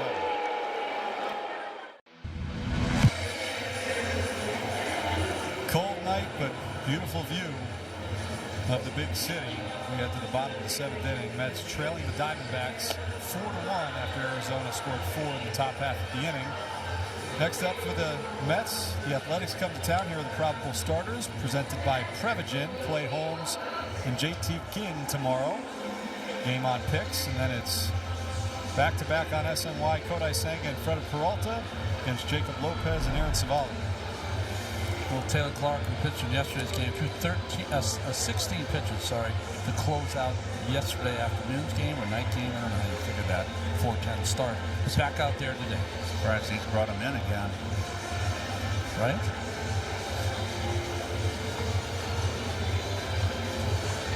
Final line for Eduardo Rodriguez, 6 innings, 5 hits, just 1 earned run. That solo shot in the first inning by Luis Robert Jr. Walked 2, struck out 3. ERA through 3 starts, half a run. Good pitches there, Steve-O? Pitches 102. Evo 102. Hey, how about this? 2 pitchers throwing 100 pitches. Nolan McLean with 100, Eduardo Rodriguez with 102, and now the Mets go to work on the Arizona bullpen. Luis Torrens up right now. Jared Young on deck, set to pinch hit for Tyrone Taylor. Gabriel Moreno, after that big pinch hit double, back behind the plate.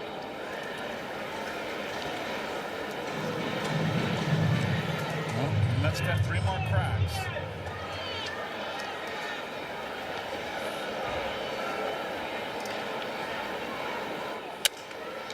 Off the end of the bat to the right side. Ketel Marte swoops and tosses. And there's 1 down.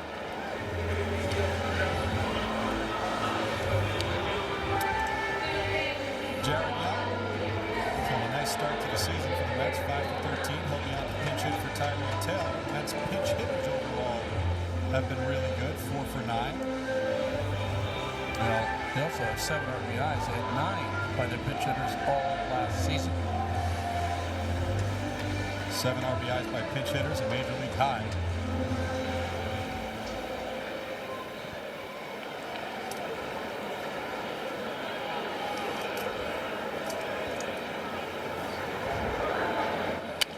First pitch swinging right to Vargas. Takes it himself, and there's 2 away. Vargas is used to Eduardo Rodriguez on the mound, so he sprints over there to take everything, even though Clark was there. Francisco Lindor now with 2 away. 0 for 3 tonight. Grounded out twice.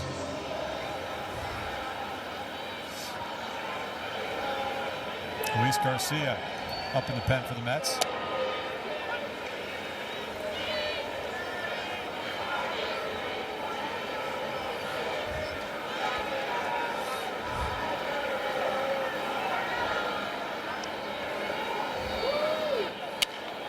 And that one dumped in for a base hit. So Francisco Lindor gets the Mets a base runner with 2 outs here in the 7th. Got jammed a little bit there. You rarely see a hand come off the bat with Lindor, but it had to because it jammed him. But he fought it off for a base hit. Bo Bichette, the next man up, on base twice tonight. Singled in the 3rd, walked in the 5th.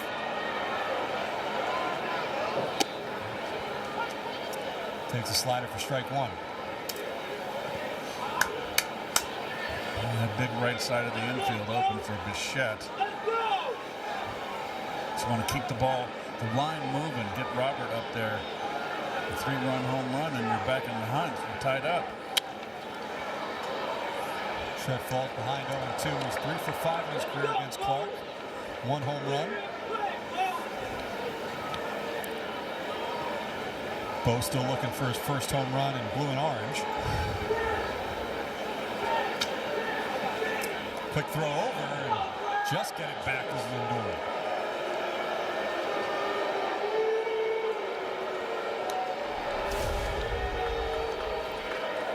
Vargas had to kind of half dive for that ball. That was got it on there quick. That was close.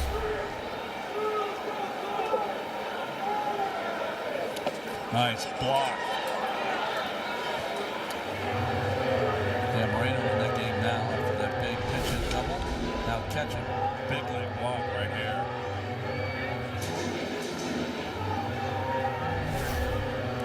Moreno for Arizona, kind of the same boat as Alvarez for the Mets.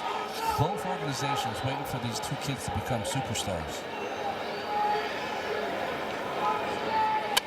Off the end of the bat, slow roll to Marte.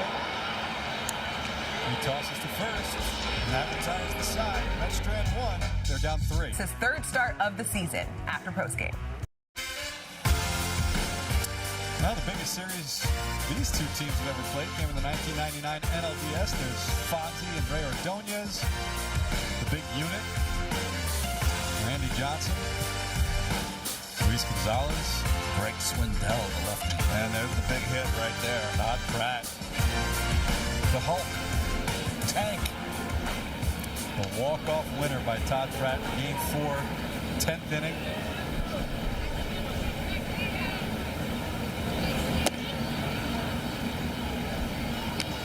I'll never forget what he did to the Grand Slam single when they won the game. He wouldn't allow the third baseman, Ventura. I'll remember that. Vargas into the right field corner, and that'll be another extra base hit for the Diamondbacks. Boy, all of a sudden, like they just woke up. 8th extra base hit in the last 2 games for Arizona. I mean, you hit a walk-off grand slam in a playoff game, and you can't just Cadillac around the bases. I mean, I would be so mad at him. Arguably more famous, though. Yes. That's actually a really good point. You know, that lives forever more than anything because of the fact that it was a Grand Slam single. This is a 3-run ball game. From a Perdomo's and the Arizona point of view, I'm either got to drive it in or I got to advance in the third. It's a big run out there. Move out of the way of that one. We saw Jared Young in left field. He pinch hit for Tyrone Taylor in the bottom of the 7th. Stays in the game.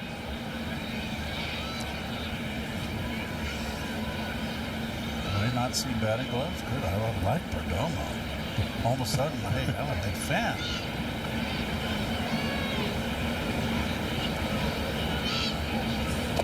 No batting gloves and no tape either. You see, there aren't a lot of guys without batting gloves these days, but you see them tape up areas usually of the fingers where their blisters have formed. Hopefully you don't have blisters. Luis Guillorme, remember, he used to have a lot of tape on those fingers.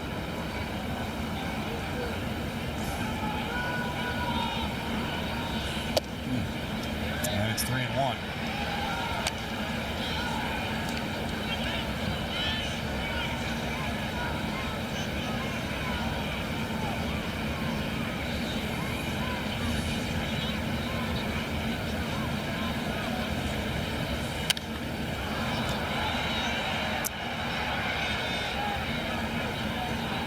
Perdomo, he walked to lead off that 7th inning rally, scored the first run.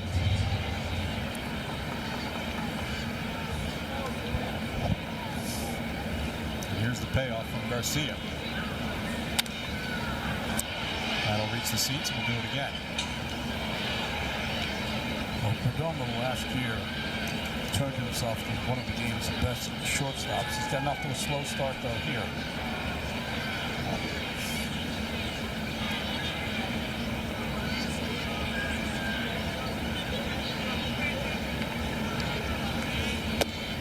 And he walks for the 2nd straight inning. So 2 on here in the 8th inning. Let's now check in the studio. Post-game preview presented by Mercedes-Benz. Gary Apple and Todd Zeal. All right, Dave, plenty of Nolan McLean discussion on the way on the post-game show. What did you make of his night? Well, he's on the short end right now, but don't forget about Eduardo Rodriguez for the Diamondbacks. He matched the pitcher pitch. He did pitch well as well. We'll see you guys coming up. Mercedes-Benz post-game live. Steve. All right, guys, thanks so much. Arizona threatening again here in the 8th. 2 on, nobody out. Adrian Del Castillo takes strike 1.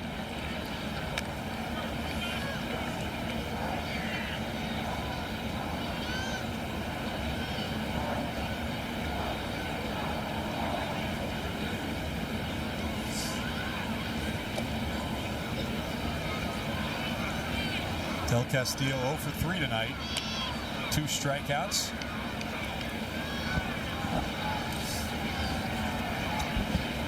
The 8th and final strikeout victim of the night for Nolan McLean.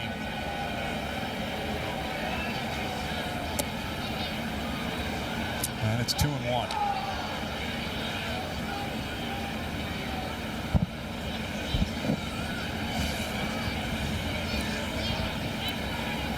Del Castillo out of the University of Miami, drafted in 2021, one of the Diamondbacks' top prospects going into last season. Played 44 games with Arizona last year.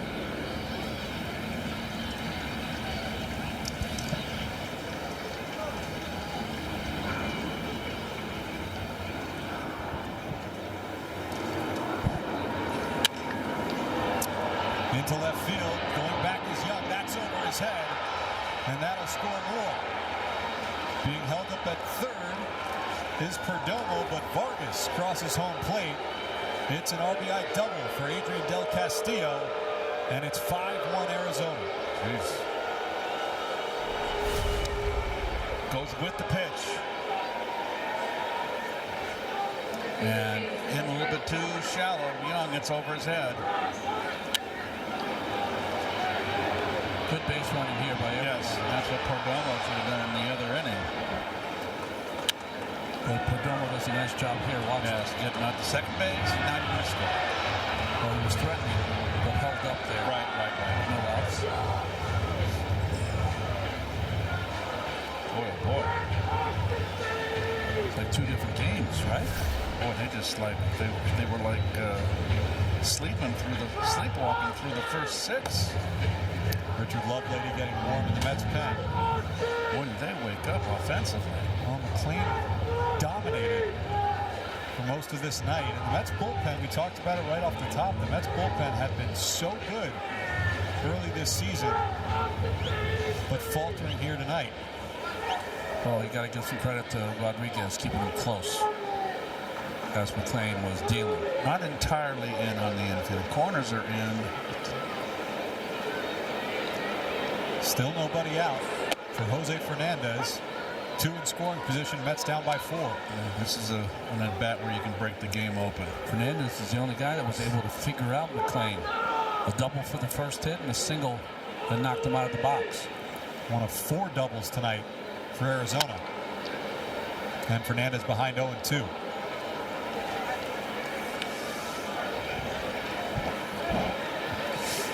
Those are really good numbers, but he pitched better than that. Yes. Right? Yes. And he's pitcher of record. This game isn't fair sometimes.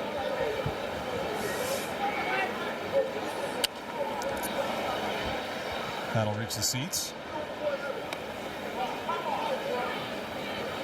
Fernandez 2 for 3. Scored the go-ahead run in the 7th.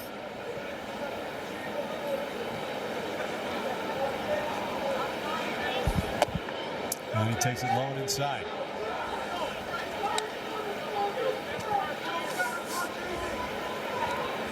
Seven hits tonight for Arizona. 5 of them extra bases, 4 doubles and a triple. They've got 9 extra base hits in the last 2 games.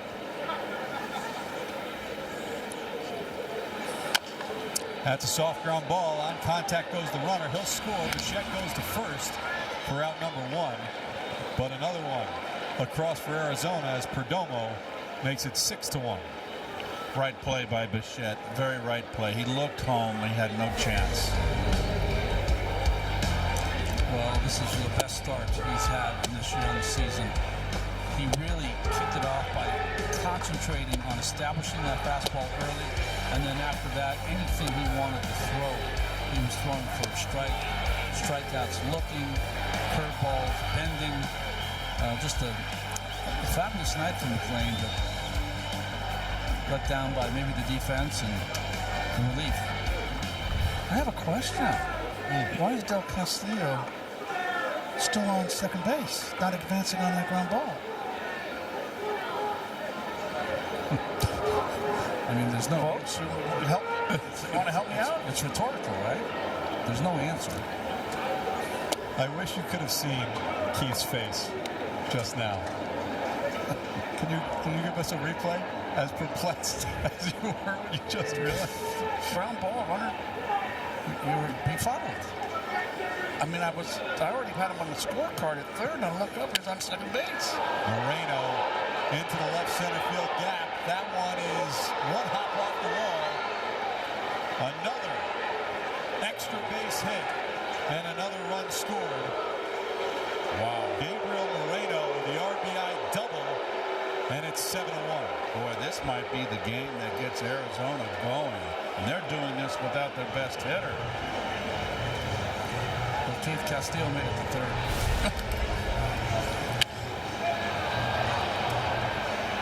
I mean, coming in the pinch hit, and you end up with 2 doubles and 2 at-bats. On top of the plate, Moreno. He's had a nice series. Well, that's going to do it for Luis Garcia. Richard Lovelady coming on. Mets down by 6. Well, it was cold before, but this feels a little bit colder now if you're a young Mets fan. Arizona's exploded for 7 runs in the 7th and 8th innings, threatening for more. I got my hand warmer out. And finally, it's just getting cold.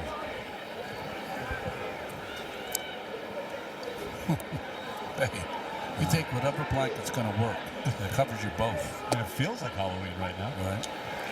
I like how the fans, they stick around. I like the ones that stay.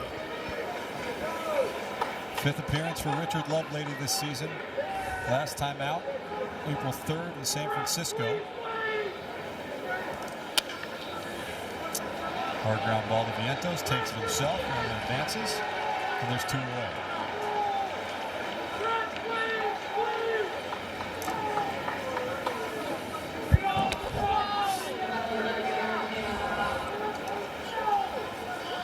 Wow.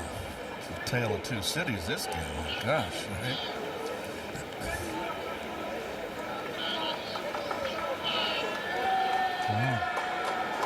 It's in graphic form right there. Just 2 hits in the first 6 innings. And everything changed in the last 2. You know, they've struggled to score runs, so this will be the one night the hitting coach is going to be, for Arizona, will be happy. They're doing this without their all-star outfielder, Corbin Carroll. Who's had 3 hits yesterday, I believe, right? 3 hits, all extra bases. We mentioned the extra base hits that the Diamondbacks have had the last 2 days. Bulk of that yesterday coming from Corbin Carroll. 2 doubles and a triple, but injured himself on that triple. I mean, Carroll's only slugging 690 this year. He's got 3 triples. You know, 11 games in. He's not in tonight. The 12th game, he's got 3 trips.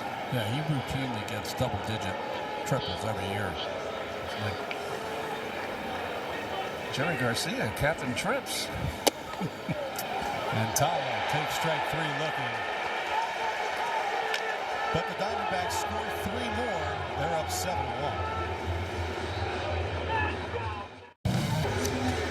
Back here at the bottom of the 8th inning, Diamondbacks have blown this one open. 7-1, 7 runs scored over the last 2 innings. New pitcher for the Diamondbacks is Taylor Rashi. So tonight, not going as well for the Mets as it went 40 years ago tonight. You guys know what 40 years ago tonight was? Or 40 years ago today? 86, gone. It was opening day. The 86 season. Did we win? We did win. I want to quiz you guys. Was it the Pirates? It was the Pirates. We lost 2 out of 3? I don't know about that, but you did win opening day. You won 4-2. Keith, do you remember your day? I probably had a good day. You had a good day. You've never had a bad day. I always had a good opening day in New Orange and Blue. You and Ice Cube never had a bad day. 2 for 4, 2 ribbies. Doc Gooden pitched a complete game. I charted a great game. If Doc pitched. Oh, that's right. Do you remember by any chance how that game opened? The opening festivities with the Pirates? No. In Pittsburgh. Ronnie? Oh, it was in Pitt. In Pittsburgh. No. So it began with the Pirates parrot parachuting into the stadium. And the head portion of the costume fell off. That's funny. He parachuted in. Parachuted in. Wow. So you guys had multiple parachuting incidents that season, right? That's right. Bookended. Point. Michael Sergio in the 6th game of the World Series. I think that we beat the Pirates that year 18 out of 19 times. Very close. 17 out of 18. He played 18 in division. So that was Jim Leland's first year as skipper. They went 1-17 against you guys, 64-98 overall. It was a very young Barry Bonds and Bobby Bonilla, Jose Lean, Chico Lean, Robert goes down swinging for the first out of the year. R.J. Reynolds. R.J.'s a nice player. Yeah, he was. He was. Who was Drayback with the big curve? Had a great curve. Van Slyke wasn't there, right? Who was the big, tall left-hander? John Smiley. I know I hit him. He threw me the slider. He finally got wise and started pitching me in. Jose De Leon. Then he got me out. Splitter.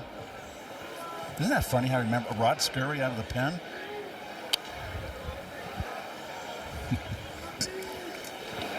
It's funny how I remember that. I'm always blown away by the things you guys remember. I think Jim Morrison was their third baseman. That's right. Not the Doors guy, but yeah.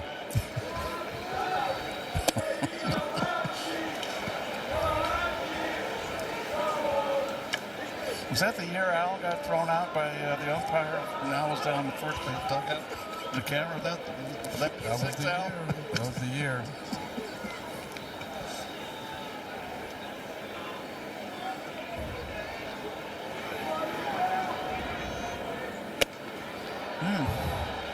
Back-to-back strikeouts to start the 8th for Rashi. 2 down. The thing about Three Rivers Stadium, which was interesting, is that, see this fastball up in the zone, no, more of a cutter here from Rashi, is that the bench was literally 15 feet from home plate. Yes. Is that right? Oh, yes. I loved it. Yeah. Because I could. All the benches were closer to home plate. The dugouts, I should say. And with baseball wanting to make the stadiums, the new stadiums, with the box seats behind home plate, more of them. So now the dugouts are further down the line. I would not like it. It's a right angle looking at the pitcher throwing. Where I used to like to get behind and I could see the pitch almost. But you had to be awake on the bench because they didn't have any railing. Right, I was going to say there were no railings, right? On the level of the field. That's where they caught me smoking the cigarette in that infamous. No, not you. You don't like that photo. I was in a bad mood that day, and I wish I'd never done that. Let your guard down. I was being very immature. Yes, rebellious. Take that NFL. I mean, MLB. Simeon lines out for short, and it's a 1-2-3 inning for the Mets.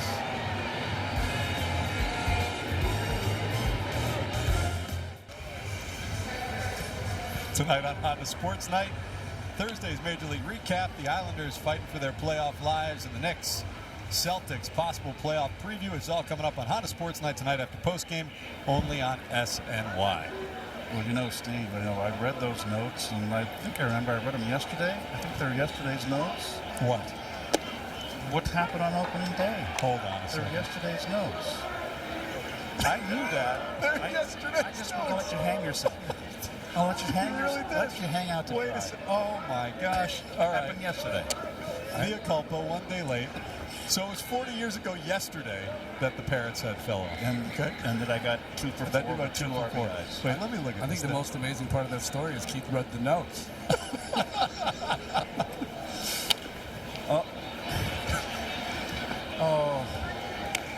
Let me see these. Are we getting, you know what? We're getting too silly. No, I don't Kind think of we a are. silly game. So You know, I'm reading the notes again, and you're not only are you right, but it says after it tells the story about your game from 40 years ago, it says, by the way, 1969 opening day was also April 8th. So I should have read one more line. Well, the only thing we were correct about was my 2 for 4 at 2 RBIs. that's all that really matters. Perosa into center field for out number 1. All right, let's look at this schedule now, 80 years ago. Yeah, 80 years ago. So Did I say 80 years ago? So did we sweep or lose a game? I'll look right through it. Because we did win 7. Wait, so hold on a second. You guys, you won 2 of 3. So that No. was our lone loss. Wait a second. This doesn't make any We opened sense at here. home. No, you. No, that I got right. Right now, I'm looking at Baseball Reference. Okay, the game-by-game schedule. It has you opening in Pittsburgh on Tuesday, April 8th. Okay. Take a look at these notes. These are the Mets. The Mets game notes says that you were rained out on this day. Yes, that would make sense. Okay, so you must have gotten rained out the next 2 days because Tuesday, April 8th, you play the Pirates, you beat them 4-2. No game Wednesday, no game Thursday, and then you're in Philly on Friday. And what we do? You won. Well, we didn't lose too many games, you know. Well, you lost the next 3 after that. Yes, we did. Then we went to St. Louis, right? Went to St. Louis also for a game. What happened earlier this season? Yeah, we were on the road forever, which was always a little. I don't remember it that way. No. You were home. I should read through before speaking. So you were home for a single game against St. Louis on Monday, April 14th, then didn't play again until Friday, April 18th. Wow, just the weather. Must have been weather, yeah. You don't remember that at all? I do not recall that. And then you did go to St. Louis, by the way. You're right. You went to St. Louis at the end of the month. Four-game sweep. How can we ever forget that series? You know, the funniest part, as we're speaking about it, is how late the season started. Yeah. Right? Right. Considering that the season started on March 26th, or 25th maybe, with the Yanks playing on Wednesday. All right, 2 away here in the top of the 9th inning. Ildemaro Vargas, the third batter up. Well, I hope you folks out there enjoy that little interlude. I didn't. I just have no recollection of that, all that rain.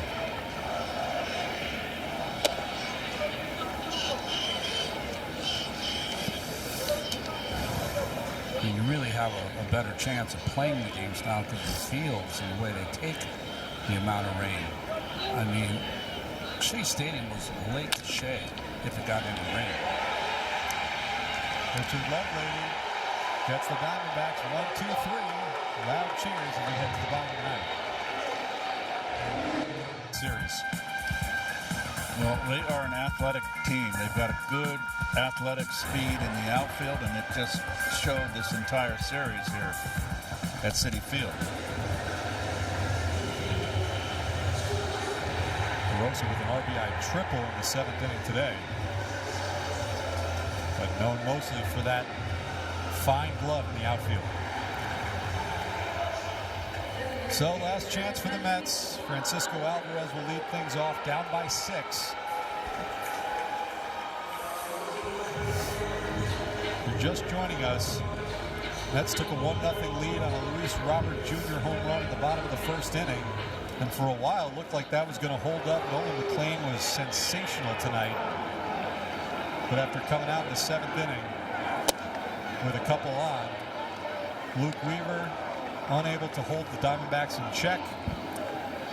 Then Luis Garcia in the 8th inning got hit pretty hard. In the blink of an eye, it was 7-1 Diamondbacks. Topped over to the left side. Nice play by Fernandez for out number 1. Fernandez is a good looking player. Yes, he is. A good young player. He needs to be at third base. Yeah. They put him over at first base, game 2 of this series, and he's not a first baseman. He's a third baseman. He's very athletic.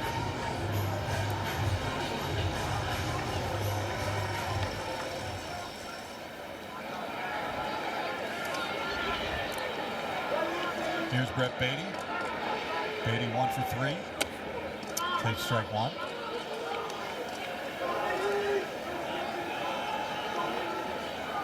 Beatty singled in the 2nd.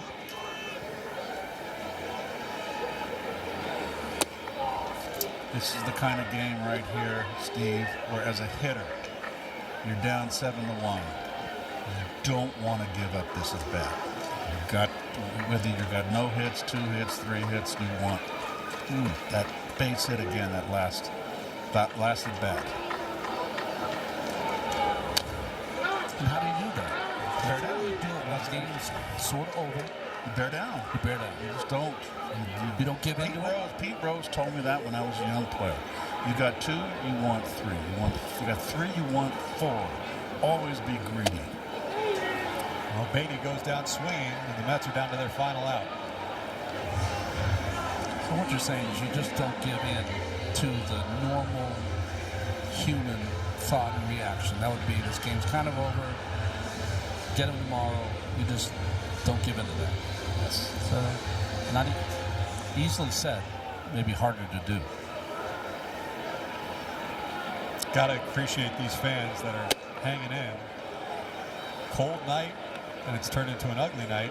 And this kid, short sleeves. Yeah, kids don't get cold. I never got cold. Now I turn 60, I'm cold every day.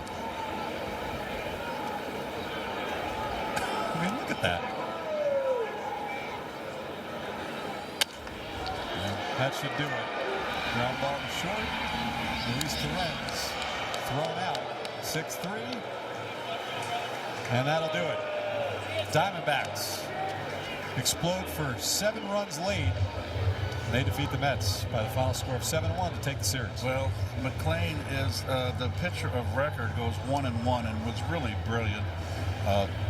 Weaver came in and they scored the big inning, the 4-run 7th inning, and was the difference in the game. They just belted the ball. The Diamondbacks just came to life. Lots of extra base hits. Yeah, Barossa with the big triple, but don't forget about Eduardo Rodriguez. He kept them close at 1-0, giving this Arizona team a chance to come back. Here's your game summary. It was a great pitcher's duel for a long time, and also have to give credit to Gabriel Moreno coming off the bench, pair of doubles.